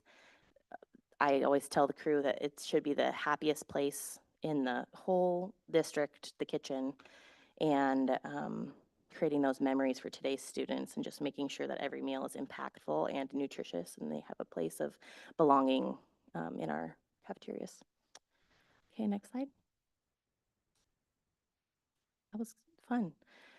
This is one of our breakfast lines for serving, and Melinda, Maricela, some salad. But I just wanted to wrap up and say thank you for your continued support and partnership for our nutrition program. And what we do goes far beyond feeding the students. It's about setting them up for success in the classroom and really for the rest of their lives. We believe that nutrition is kind of one of the foundations for their learning. And yeah, I appreciate you guys' time. Thank you for inviting me here. Thank you. Thank you. I do have a question. Yeah. So thank you for clarifying that cafeteria space, because I was trying to figure out, I don't think it looks that way. Oh, yeah. So it sounds like there's plans to modify the cafeteria space? Yeah, I have been looking into just kind of upgrading some spaces. And as I am working in kitchens and helping at other sites, I'm trying to see where I can incorporate some of our extra funds to make the experience a little bit more inclusive for the team, the kids. So And so it sounds like there is funding? yes, Okay. yeah. Inclusive, tell me more about what that looks like. When we're up there, there's a group of students that will eat in the cafeteria. Some will go eat in their cars, some will go eat in the bistro, some will just eat by themselves out in the tree line. And we're wanting a space where there might be some board games available. So if they want to play Yes. Uno, they can do Yes. that. We want the clicks to kind of fall off at the doors when you walk into the cafeteria and just feel very warming and not college-y, but just more homey. Mhm. And not that they have to come to school every day. They're excited to come to school every day. And they're in the cafeteria walking through the passing periods. They're eating breakfast. They're getting second chance breakfast. They're getting lunch. And we just think that that's kind of the hub for us of the school. And that should be a place where they can feel that they can kind of let their guards down a little bit and sit together in community. Great. I did notice when we were at the high school having the lunches staggered. I noticed, I thought that was a huge improvement and just the calmer, not the chaos. And, yeah, I appreciated that. And I think the round tables, and I have been to North Marion and they do have more of that. And I've spoken to middle schools, well, who would we have doing? The kids will run it themselves. Yeah. You just put some card games or Yep. whatever on the table and they're fine. Yep. Oh, I had another question. So I love your colorful little handout. Oh, yeah. And I'm wondering if that could be attached to school newsletters Oh, that go yeah. out. I just love it. And the other thought I had is offering the farmers, the local businesses that are partnering with us, more exposure. Yeah. And just more of a partnership with the farmers and acknowledging the farmers and their workers. Mhm. And it takes a village. Yeah, for sure. We Yeah, have and had just how some- much we appreciate them. Yes, we have had some come in the cafeterias and tell us exactly where the grapes come from and what kind of grapes, kind of like a little learning experience Yeah. with them. But for sure, I think that's a great idea. I'd love to see some banners with their names, Yeah. just like we do Les Schwab or Uh-huh. whoever is supporting our Yeah, school sports or whatever. I Yeah. think that would be a it's a great. great idea. Yeah. So, but touring all of the schools, we got to eat lunch, and I just have to say I was really impressed with the quality of food, especially a kid from the 80s and 90s. I think when they passed like ketchup as an official vegetable or something like that. So Yeah. just the improvement in the quality of food, I just really have to hand it to you all. But my question is, what about food waste? Do we have an active like composting program, or does it all go to landfill? We don't have as much school food waste as some would think. We have been, well, I've been through many trainings. Actually, Juan and I have talked about this before with some of our local partners. Hungry for Oregon was one of our biggest one, and trying to actually make a real solution for that. We obviously have waste, mostly with fresh fruit and vegetables, but we try to put things on the salad bar that they can take that are something that they want to eat, such as like strawberries and jicama, things like that. But that is something that's on our radar for future. It does take a little bit more work with others to try to like maybe facilitate a space where they would help with the sanitation part of the food waste. We were trying to pilot something at French Prairie before, and it was just kind of difficult to Yeah. figure out the kinks of things. So I bet. I think that would be a good idea to. I would love that for them to have opportunities and it just cycles through Yeah. and this is your week to do this or whatever. The other thing the composting, I think is just a brilliant idea. It goes Yeah. with our recycling. And we used to have a idea. lot of school gardens that some of the teachers are running. Yeah. And that's one thing that I've kind of looked into doing is trying to get those up and started again. We had a beautiful one between French Prairie and Lincoln, and it just hasn't been used since probably 2016. And I would love to start a program. We have worked with Success. They have a little school garden, and so they'll bring some of the food into the kitchen and use that for the lunches. So it's kind of cool to see their produce on our salad bars. Well, especially your preschoolers. The other thing is you could sell it. I mean, that Yeah. stuff's gold Yeah. as far as the Fundraiser. soils that are developed. Mhm. Get some red worms. Yeah, right. They'd love that. Any additional questions? Right. We'll see none. Thank you for joining us this evening and Yeah. presenting. Yes, we'd love to have you for lunch. So Yeah. come whenever. Yeah. Thank you. Thank Yeah, you. thanks Thank so you, much. Chelsea.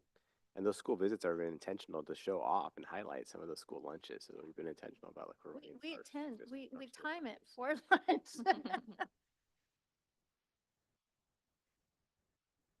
you. Thank Thank you.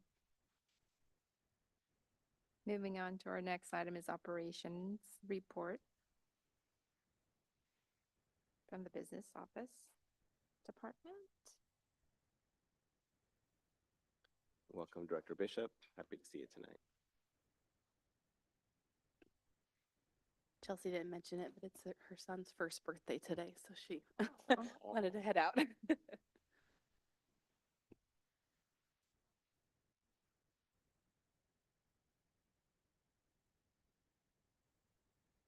Hey, so thank you for having me here this evening. I always have a difficult time putting together my office report because we kind of do the same things over and over again. Every day, every month, every week, every year, our function is relatively the same. So I struggle to make this exciting outside of my mind. I understand school finance is not as exciting for most as it is for me. So hopefully this gives you some insight into what our department does and the people in our department. So our department is a service department. We are here to serve the schools and other departments and to serve the staff and students here. So what we have right now is there's 1.0 of me. I'm the director of business. We have 2 accounting specialists and their roles vary quite differently.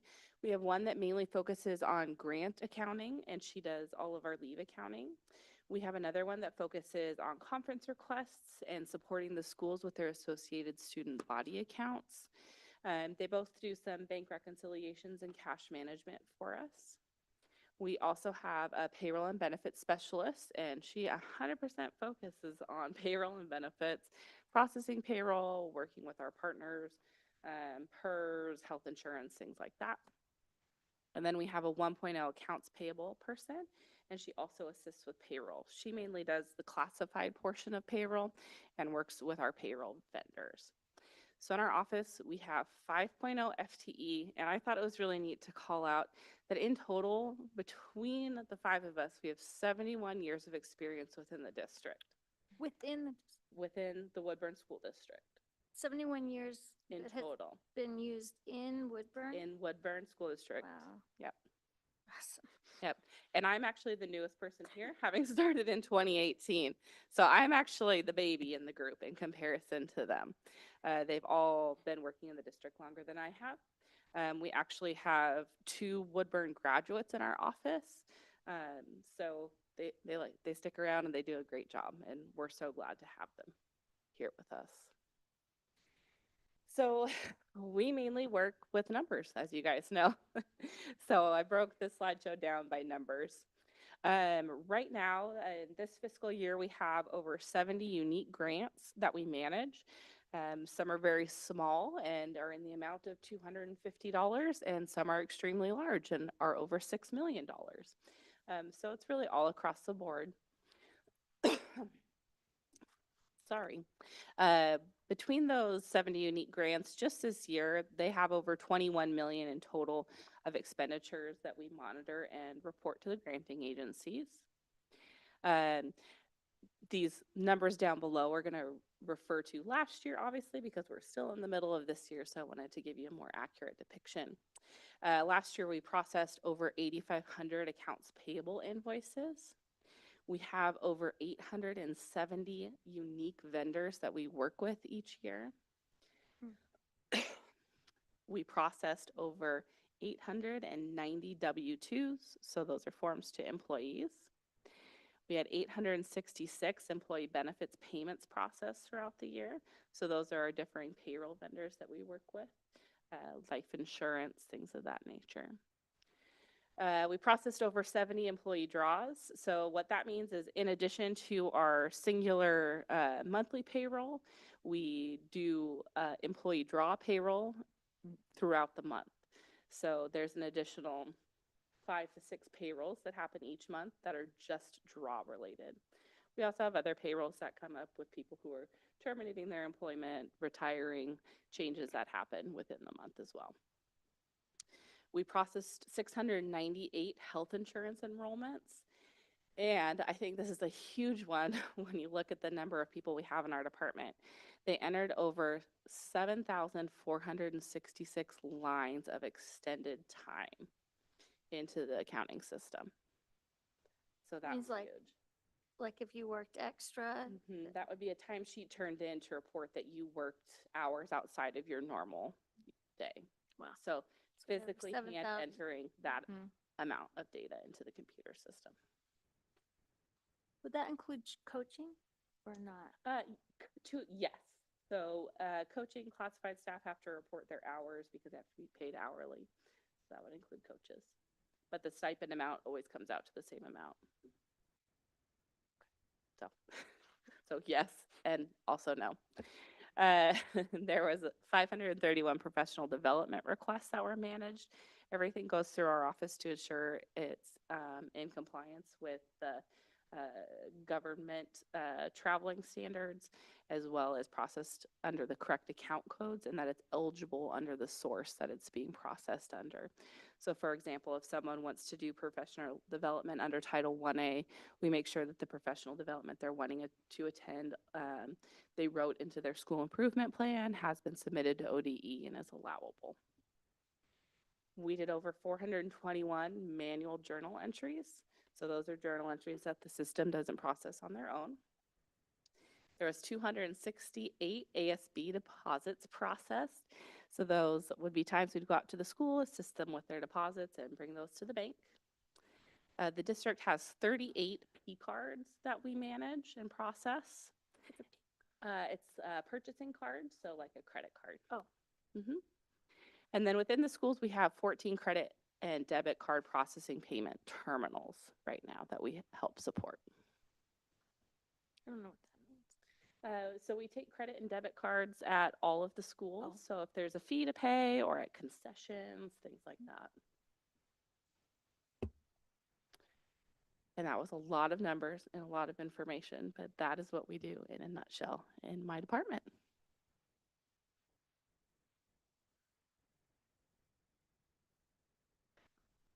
I have a question. Sure. Of these 70 unique grants, Mhm. what percentage do you think are actual competitive grants? 2%. Really? Okay, Yeah. thanks.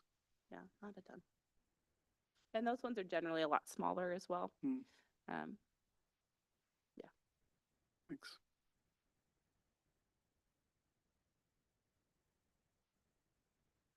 I have another- Do we Yeah. feel like our capacity for, I think I talked to you about this before, about do we have staff out finding new grants? But I think when you answered, it was, yeah, we think we've maxed out the available grants that are already out there and we've already applied for them. There's not, do we have staff out there, kicking the rocks, trying to find new grants, things that, turning over new stones, looking for new grants out there? I And think staff are always continuously looking. The teachers do a fantastic job of getting those one-off grants that we don't see. Those ones are generally smaller. They'll be for a few $1,000s and will be very specific to their course Sure. load.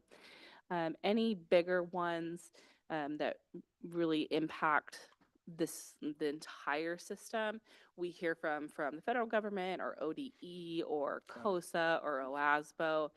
And yes, we have people that are always looking for that, okay, does this apply to us? Could it apply to us? Like, can we make this work so we could potentially get this grant? So yes, we're continuously looking. There's not a ton out there that ODE doesn't tell us about and we haven't applied for already. With regards to grants, Mhm. a lot of grants come through partnerships of other organizations wanting to partner with schools or might offer. I'm wondering, are there any trainings for teachers to write grants? I mean, grant writing can be really intimidating and teachers are busy, but I think it's a really empowering skill. And I don't know, is there any opportunities for any teachers if they ever voiced interest in doing that? I have no idea. Because I think I would be surprised if there aren't monies laying on the ground somewhere for just people not knowing about them and or other partnerships Yeah, well, I that think can be that's, had. Because I think- I'm aware Pacific University is, all of that involvement is funded through grants. well, that's kind of two different questions. So there's Okay. the grant writing piece, which is very specific as Right, to how do we answer the questions Right. to look best on paper for the grant right, versus how do we go out and search for new grants that are applicable to us. right, So that's kind of two different right. scenarios there. Because within each subject field, you're going to find grants Mm-hmm. for each, and those are, the teacher in that Yep. specific is going to be the one that's interested in potentially doing that. And so I would just want to offer to those teachers, hey, if you find any, let us know and we can team with you or something Oh, to that yes. effect. Yeah, and Okay, they, so they they do a know that. fantastic job Yeah, of reaching okay, out great. for support. And you guys see that in your board packet anytime they're going out to apply for a grant. It comes to you guys, so you see all of those. Yeah, you have an example, one of those in your board packet Mhm. tonight, the Dreyfus Foundation grant, which was written by a high school teacher, but partnered Yep. with their principal with the Yeah. application. That's great. Okay. Any other questions or comments? Thank you. Thank you. Okay, you ready for the next part? And Mhm. ready for Okay. the audit. So you have in front of you our 2023-2024 financial audit. If you'll recall, our fiscal year ends June 30th, so that is unique to some government entities. So it is not a calendar year. We have a fiscal year end of June 30th. So that's why you see that date there. June 30th, 2025. That will be our fiscal year end for the 24-25 fiscal year. And we're For going the over last year's. 23-24. Mhm. Okay. Yep. We'll get I hope we get our 24-25 audit report a little more timely Yeah, from our I auditors, was just curious about. Okay. next year, but we're in kind of a unique situation.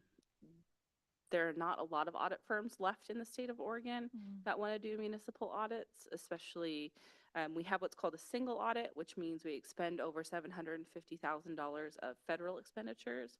So there is an additional layer on top of our audit that looks a little more closely at those expenditures. There's not a ton of audit firms that like to do audit engagements that have a single audit. And the ones that do are generally very large. So you're looking at, PricewaterhouseCoopers, that sort of thing, that do, Portland Public. We're not big enough to be interesting to those firms and profitable to those firms. So there's not a lot of audit firm players in our size that want to do anything with our size district right now. How much do we pay for an audit? Over $70,000. Yeah. And again, we're required to do this. This is required by law. We have to have an audit every single year. So we have to pay for this. We don't have a choice. And I mean, I think anytime you get an extra set of eyes on any of your fiscal processes, it's fantastic. So. Okay, so I always kind of preface this discussion with the monthly financial report and the budget report is, I feel like, the best report for public consumption. It gives more detail as to what's going on. It gives you kind of an up-to-date snapshot of how things are rolling forward. The audit report is really for banks and debt issuance agencies. In some of these statements, they're not useful whatsoever for public consumption. I'll walk through them, but in all honesty, a couple of the statements give no accurate depiction of operations. It's people who are much smarter than me giving numbers to put into this based upon their valuations. So with that being said, we'll jump into it, and then I'll hit the ones that I do think are the most valuable to look at.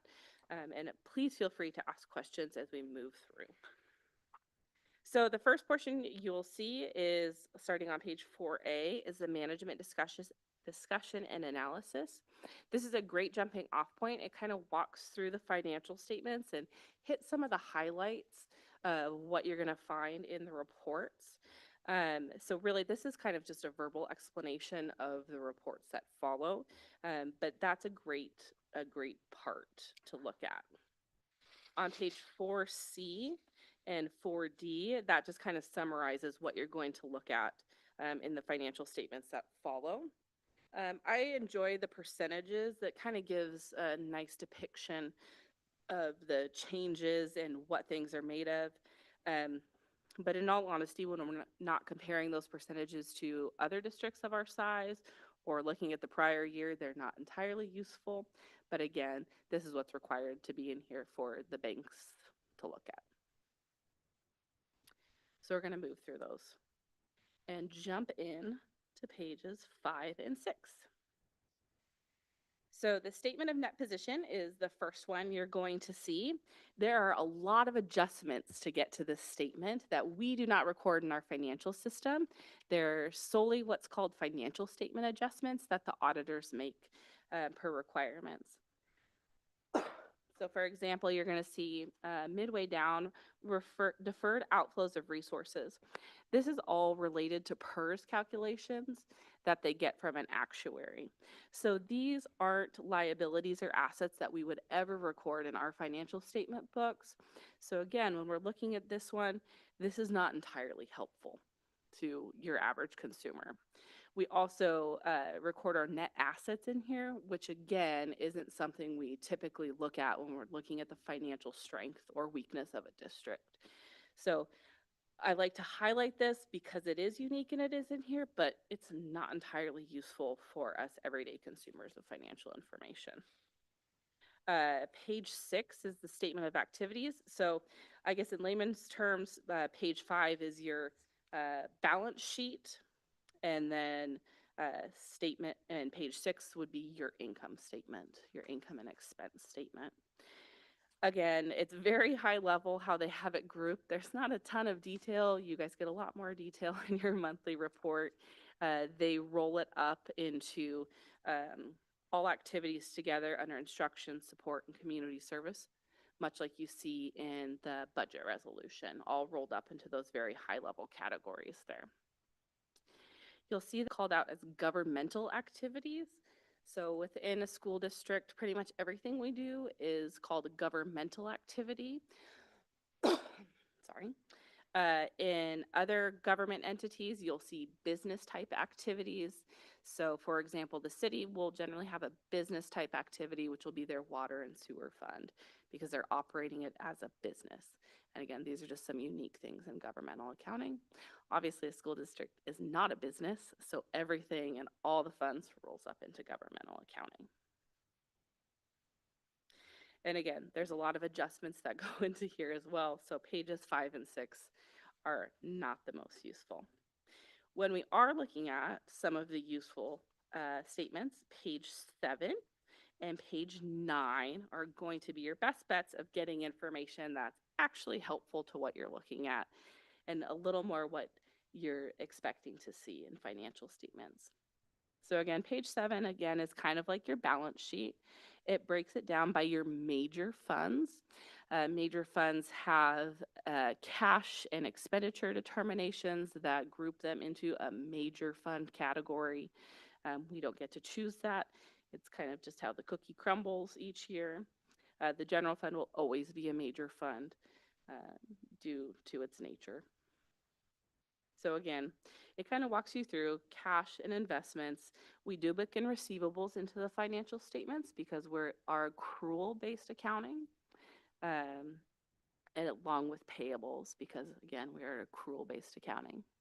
A lot of school districts are cash basis accountings, and you won't see accounts receivable or accounts payable booked in there. Any questions about those thus far? I understand I'm moving really quickly through these. What's defined as a major fund? I'm sorry if I'm not seeing it defined somewhere on here. It's not, and it Yeah. won't be explained anywhere Okay. in the financial statements. It's the amount of cash the fund has and the amount of expenditures within the fund. So they do a classification grouping each year to identify what the major and non-major funds are. So general fund will always be a major fund because the general fund is always a major fund. And then the other ones will vary based upon the transactions within them. And even though we see other governmental funds, which encompasses all of the non-major funds, they will have their detailed statements later on within the audit. So sorry for the non-answer. That's okay. When we move down to fund balances and we see non-spendable and restricted and unassigned, what that means, so restricted is a great one. That means it's restricted for that specific purpose. So when you look at debt service fund balance is obviously restricted for debt service. We can't use it for anything else. I'm on page 8. What page are you on? 7. 7. I'm Yes. sorry. Okay. Capital projects, obviously in the facilities and construction fund, which is our maintenance funds, all of those are obviously restricted for capital projects. We can't use them for anything else. They get their restrictions because when the board created those funds, that's what we said those funds were for. And so those restrictions carry over for eternity or until the board changes them. So moving on to page 9, the classifications you see here are required classifications. So revenues, local sources would be things like facility rental fees, things of that nature, property taxes. Intermediate sources, a good example of that would be the pass-through dollars from the ESD that we receive. State sources is state grants in our state school fund mainly. And then federal sources would be any federal revenue we receive. So for example, Title I, Title III, all of that's federal funding. So you'll see a breakdown of those. Again, in the special revenue, you really see all of those, which is typical.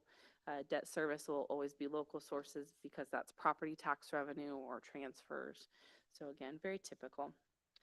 Expenditures, again, not a whole lot of detail in there, but these are the categories they're required to report in. They're broken down by the budget authority categories.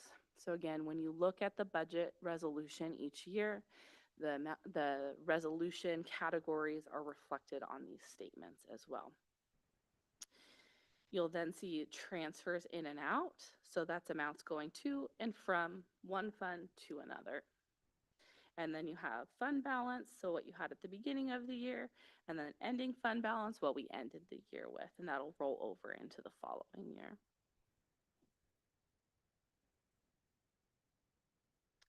On pages 11 and 12 is what is called a fiduciary fund. This one is kind of interesting. The fiduciary fund is several schools have social funds. So staff will contribute to the fund because they want to be able to buy flowers for a staff member when they've had a baby or had someone pass away.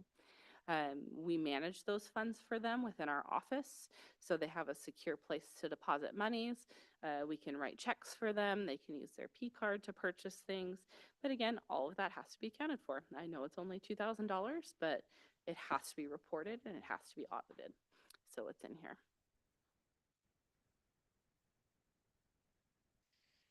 So we'll move on to page 13. You can spend a lot of time in the notes to the financial statements. There is a lot of information in here that just talks about government accounting in general, what the funds mean, what the different classifications mean. So there is a lot of information in here that is useful. I'm not going to go over it page by page because I don't want you guys to fall asleep on me.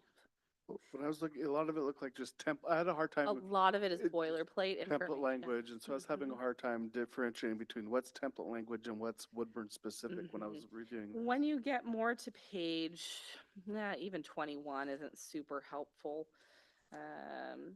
24 and on are kind of more what completely applies to Woodburn School District. Again, the language is very boilerplate. If you go to, Salem, Kaiser, North Marion, you're going to see the same language in their audit report as you see here.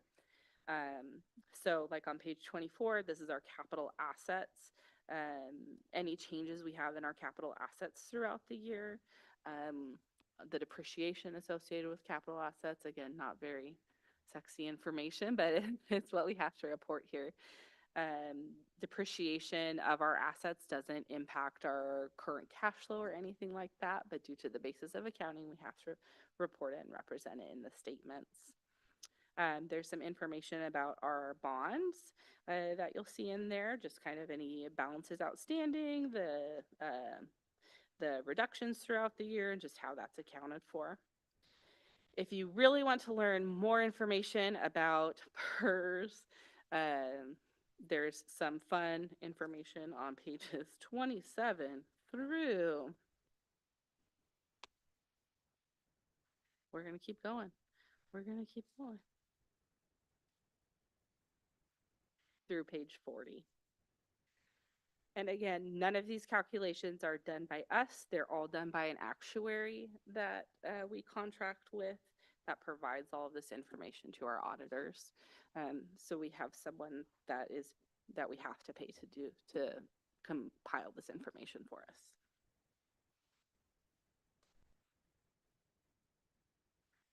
What's the QA/QC process like for this auditor? Who audits the auditor, I guess? So are you double checking some of these numbers?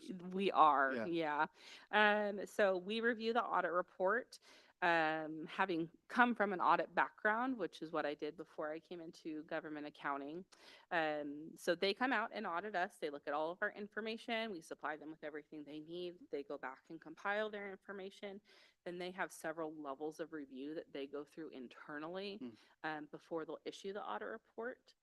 The auditors are actually audited themselves every other year by independent audit agencies as well. And so, yeah, so they're looked at. That's good. Yeah. And they'll pull different engagements for them to look at. So they'll look at a school district, they'll look at a city, they'll look at, so this is an audit report, but there'll be a compilation they'll look at or a review, which is just different levels of engagement. And then they'll tie that to the auditing and accounting standards. So they'll look at our report and say, okay, does this, how they presented this and how they reviewed all of the documentation, does it adhere to GASB? And they'll say yes or no, and they'll issue an opinion on that. If they do review our report under their audit, they pass along that information to us as well. So yes, Sorry, they have that was review off as well. topic, but I was just curious. Yeah, Thank you. and they'll go through all of their work papers as well, which is where they document how they have reviewed all of our information. So yeah, it's pretty comprehensive. Yeah. And so again, this is our financial audit report that's looking just at all of our financial information. We will also have audits from ODE as well, where they'll come in and they'll look at specific grants and they'll want to look at detailed expenditures under those grants to make sure we're operating correctly under the parameters of the grants as well. So while we have this, we will have those that come in on top of it as well. So we've got lots of people looking at information, which is fantastic, which is really how it should be. I mean, this is a huge amount of money that flows through each and every school district in the state. I think the extra level of review and insight is fantastic. So flipping ahead to page 46 and onward, you're going to see the budget to actual statements, which page 46 is kind of what you guys see on a monthly basis, but just rolled up into those really high level line items. So again, all the expenditures, all of the revenues just rolled up into one. Compared to our budget, original and final, we didn't have any budget amendments in the general fund, so that's why original and final are the same. And then you'll see any variances over on the right there. For reporting purposes, they do roll up the athletic reserve into the general fund. We report on it separately and adopt that budget separately, but that's per GASB how we have to do that one. So that's why you'll see that adjustment at the bottom. You'll also see that for special revenue as well. And then for some reason, they call it supplementary information, but you're going to get the same budget to actual statements for debt service, facilities acquisition and construction. Then we get to our non-major funds, which are food service and construction excise tax for the 23-24. So you still get those detailed statements in there. They just shove them a little further back. So again, this is kind of just like your balance sheet and your income statement there. Just looking at the state contributions and whatnot, I understand they just came out with a new budget for how far out? We're still on board for this year and next year? Or is it in So this for year? 24-25? Where are we at in the state? They do it every 2 years, right? We do. Okay. So for 24-25, we are currently in the second year of the Okay. biennium. So we're talking about the next biennium. So Okay. for 25-26, the state has still not set their budget. So they haven't said it, but they gave a new outlook. And they will continuously do that. And they said it changed, like it was twice as bad 2 weeks before, and that Yeah. they were happy to report it was Yep. half as bad, but it was still a deduction. Yeah. So we try not to be too reactionary to those because they will continuously give updates. Juan, you might want to touch on that. Yeah, we'll continue to see that as the state makes progress towards that final adoption. We're still budgeting and strongly have confidence in that it's going to come in at the 11.4, which is what we built the budget on, $11.4 billion. So we're still confident in that amount as we build the budget. The budget that we proposed was built on that. We're still, Why are we confident on that? as we work with our different representative groups who are supporting us with the advocacy of the that final governor's budget, we're hearing positive things that As far as investments school are gonna be funding, they're invested unwilling into, to. yeah, K-12 public education. I just know in other sectors, they're projecting significant losses, and those sectors are what support the schools, right? I mean, the general fund, some pretty big impacts. And so logically, I'm surprised to hear that there's no reduction in school forecasts. Yeah, we're not anticipating any. You haven't heard it yet. No. No, and don't anticipate to hear any. Well, I'm glad to hear that, but I don't understand it. Is it just a matter of priority? They're saying, well, I don't care what comes in, we're not gonna lower our supports of our schools? Is that what they're saying? Yeah, it's a priority that's being set in the K-12 public education. And, we do the best that we can with the information that's made available. Right, right, right. No, I appreciate that. I'm a little pleasantly surprised. That's terrific. Yeah, kudos to all the advocates who are there advocating for Yeah, K-12. I mean, nobody, I don't know of any, I mean, there's those schools are wasting all their money, there's always those fears, but I'm glad to hear that we have leaders who understand the importance. Okay, so again, when looking at your non-major funds, you'll get your budget to actual statements as well. They're just organized a little later in the report instead of up at the front. And then we essentially get to the end. There's some more supplementary information that talks about property tax collections, things specific to Marion County. There's more information about our debt and our future debt obligations. But again, that's the bulk of it. And now you can go to sleep. No. Do you guys have any questions or anything you want me to touch on a little further?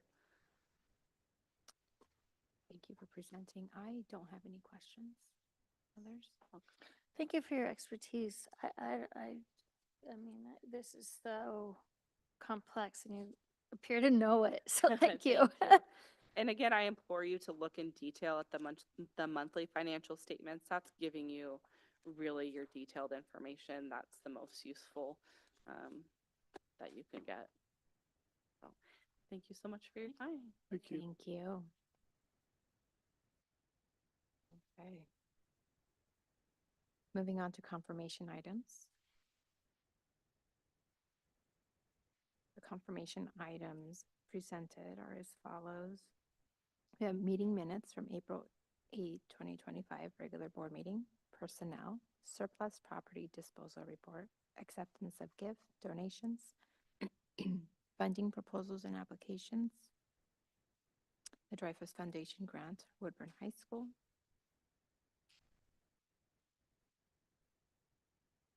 Are there any questions or comments?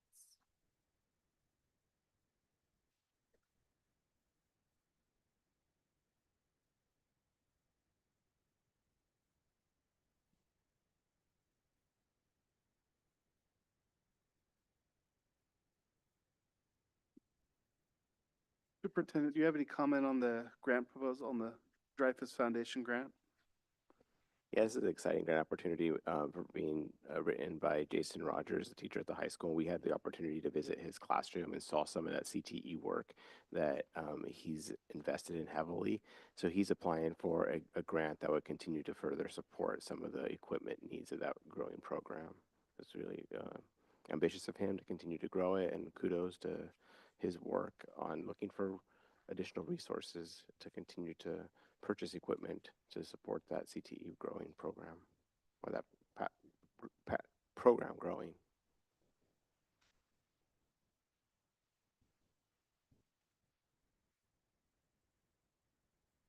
And what's your recommendation? To approve this in support of the grant moving forward. So the board is approving the application to apply for the grant? Is that what's? Yes.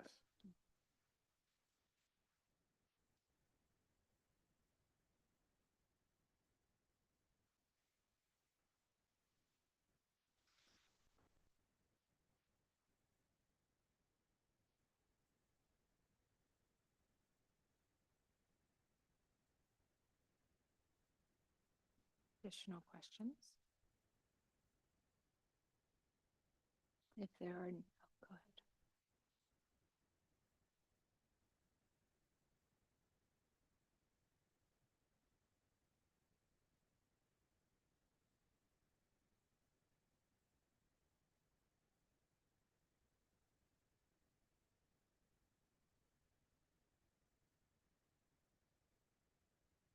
Are those received by your office in like a batch or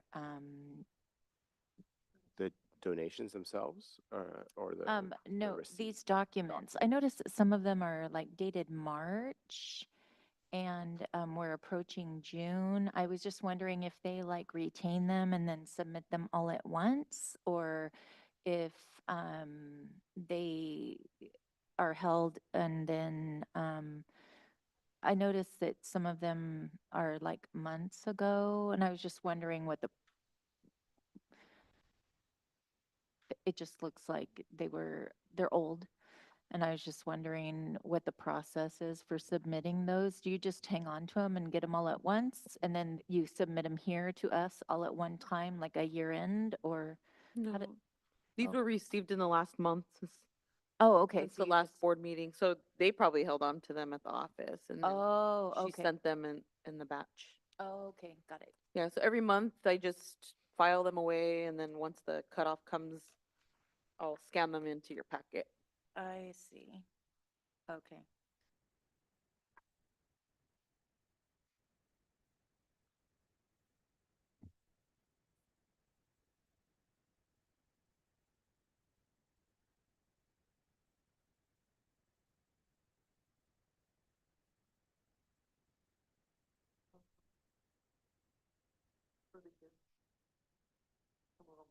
Or is it just, it's just information, right?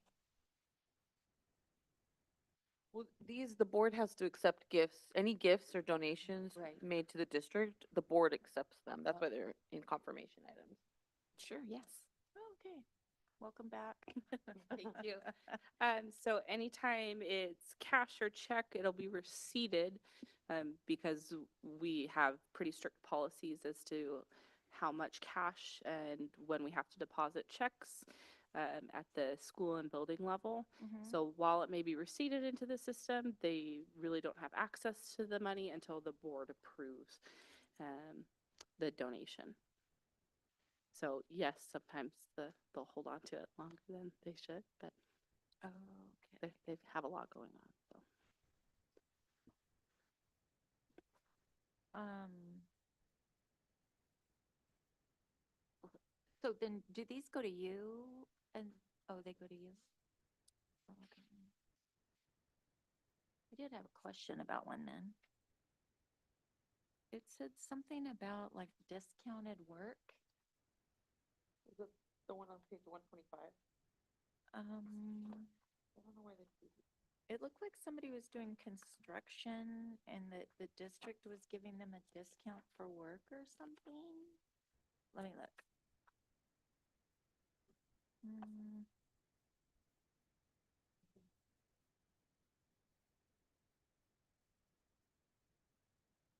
Oh, discount on services. It's the last one. It's a construction company from Willamina. Yes, so we did not give them a discount on work. They donated their time to build the facility. So they donated $500 worth of their time to build the batting practice facility. Or work on the facility. Mm-hmm. Okay. Yes. Because it's not built. No. Okay.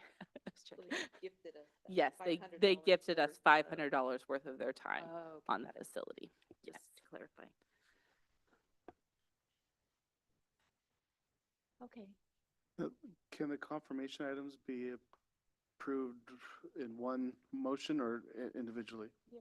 Okay. All together. So I move to approve the confirmation items as listed. Is there a second? Second?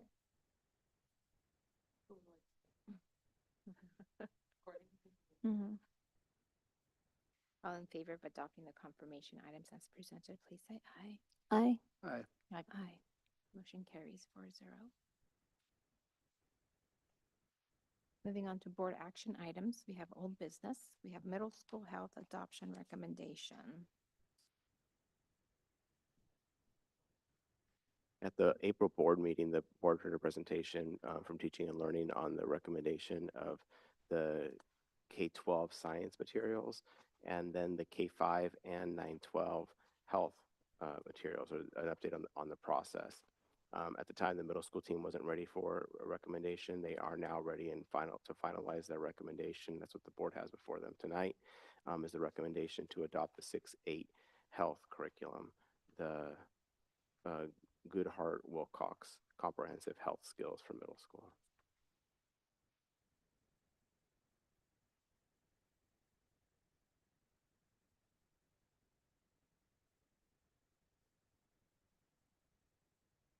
And is this different from what they are currently using now? It's the same. role? Is this just like an updated?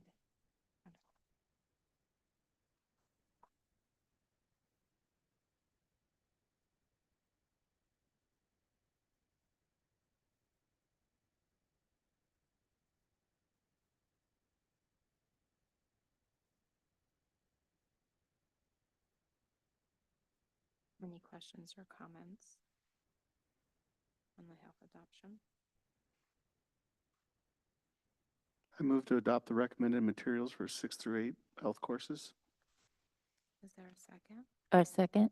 All in favor of adopting the recommended material for 6th through 8th health courses, please say aye. Aye. Aye. Motion carries 4-0 vote. Next item is new business. We have intra-district transfers for 2025-2026 school year. So annually, by June 1st, the board has to adopt the number of inter-district transfers that will be accepted. And I know it's hard to believe, but June 1st is around the corner. We're here. And so in the packet tonight, you see the recommendation to open K through 10th grade.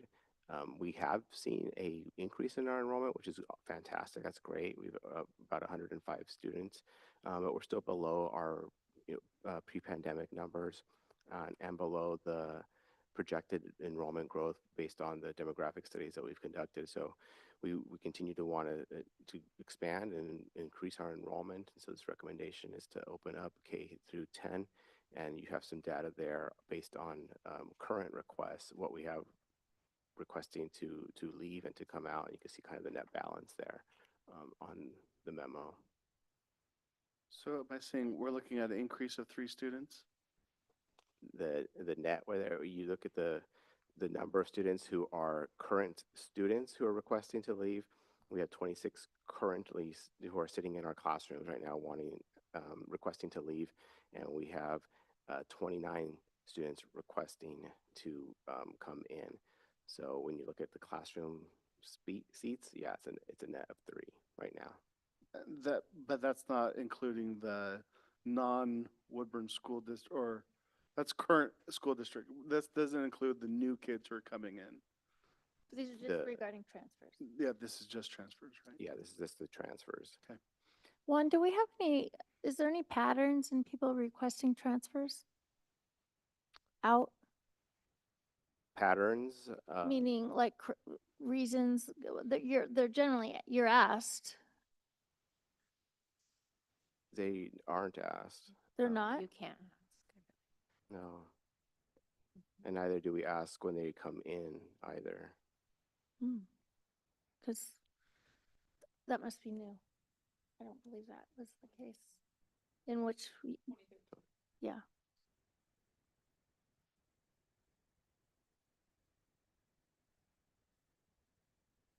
And we currently do accept students for, like, how many do we, out of district transfers do we?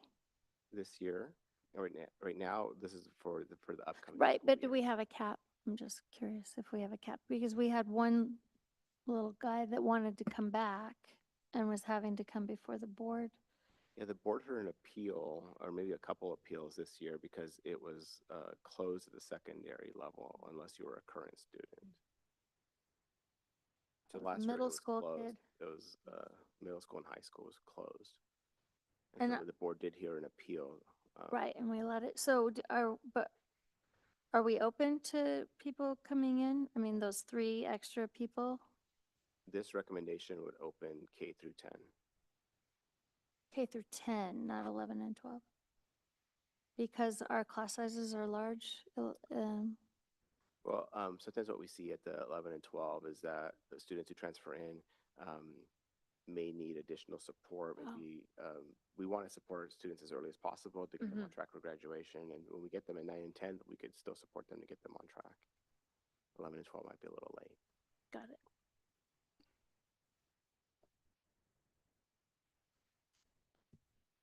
Any additional questions?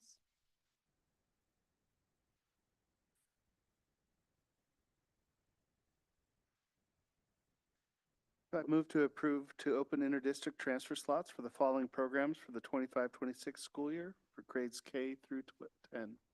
I second. And all in favor of approving to open interdistrict transfer slots for the following programs for the 2025-26 school year, please say aye. Aye. Aye. Motion carries 4-0 vote. Next agenda item is future agenda items. Do we have any requests for future agenda items?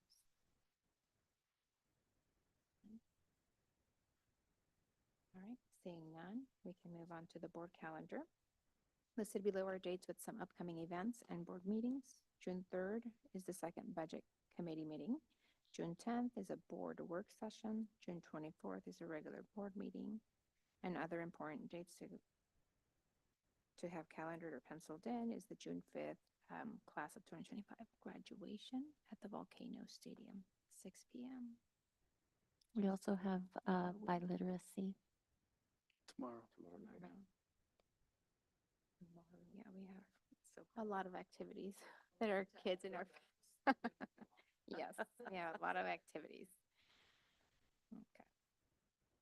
All right, so moving on to our next agenda item is executive session. So at this time, we will recess the regular meeting for an executive session pursuant to ORS 192.6602I to review and evaluate the employment-related performance of the chief executive officer of any public body, a public officer, employee, or staff member who does not request an open hearing.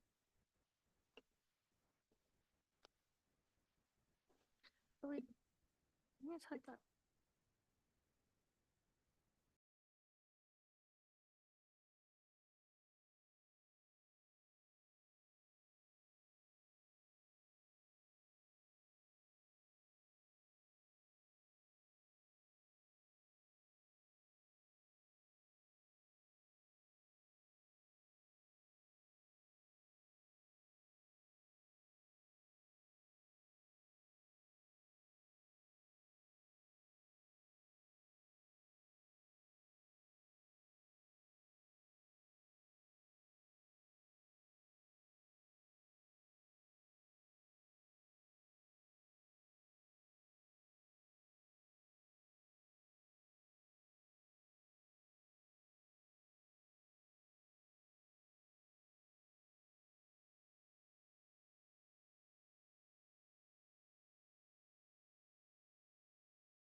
We will now call the regular meeting back to order. Is there a motion? Oh, where am I? Sorry.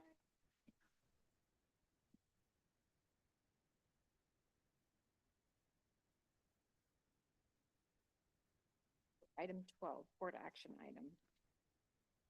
We have the 24-25 Woodburn School District Superintendent Final Summative Evaluation.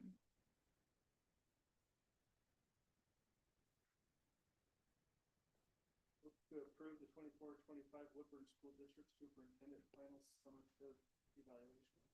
Is there a second? I second.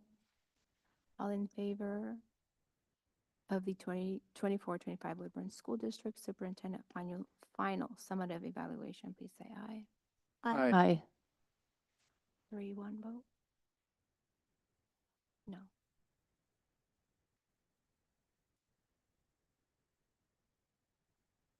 The next item is the 2024-2025 Woodburn School District Superintendent Evaluation Public Summary, which reads as follows. The Board of Directors of the Woodburn School District have completed the annual evaluation of Superintendent Juan Larios for the 2024-25 school year. 4 board members have served on the board for at least 1 full year and have been able to observe and be a part of the successes achieved this year. Superintendent was evaluated on 3 superintendent goals and 8 performance standards, which are based on national standards. The board and superintendent also used a targeted feedback survey, which was administered by the Oregon School Boards Association, to gather additional information about the superintendent's performance. The survey was distributed to targeted members of the staff and community. The summary results of this survey were one source of data used in assessing the performance of the superintendent. Regarding the 8 performance standards, we determined that the Superintendent Larios' performance was consistent in most areas. The board would like to see continuous growth in all areas, especially around strengthening professional norms related to accountability, transparency, and collaboration. The board determined that Superintendent Larios has been effective and continuously progressing on achieving the superintendent goals of implementing a monitoring plan that measures district goal progress, supporting the board to meet their professional development goals, and improving communication and community relations with a district-wide communication plan. We will be working with Superintendent Larios over the next several weeks to develop goals that align with our district goals and look forward to working together to ensure all students at Woodburn succeed.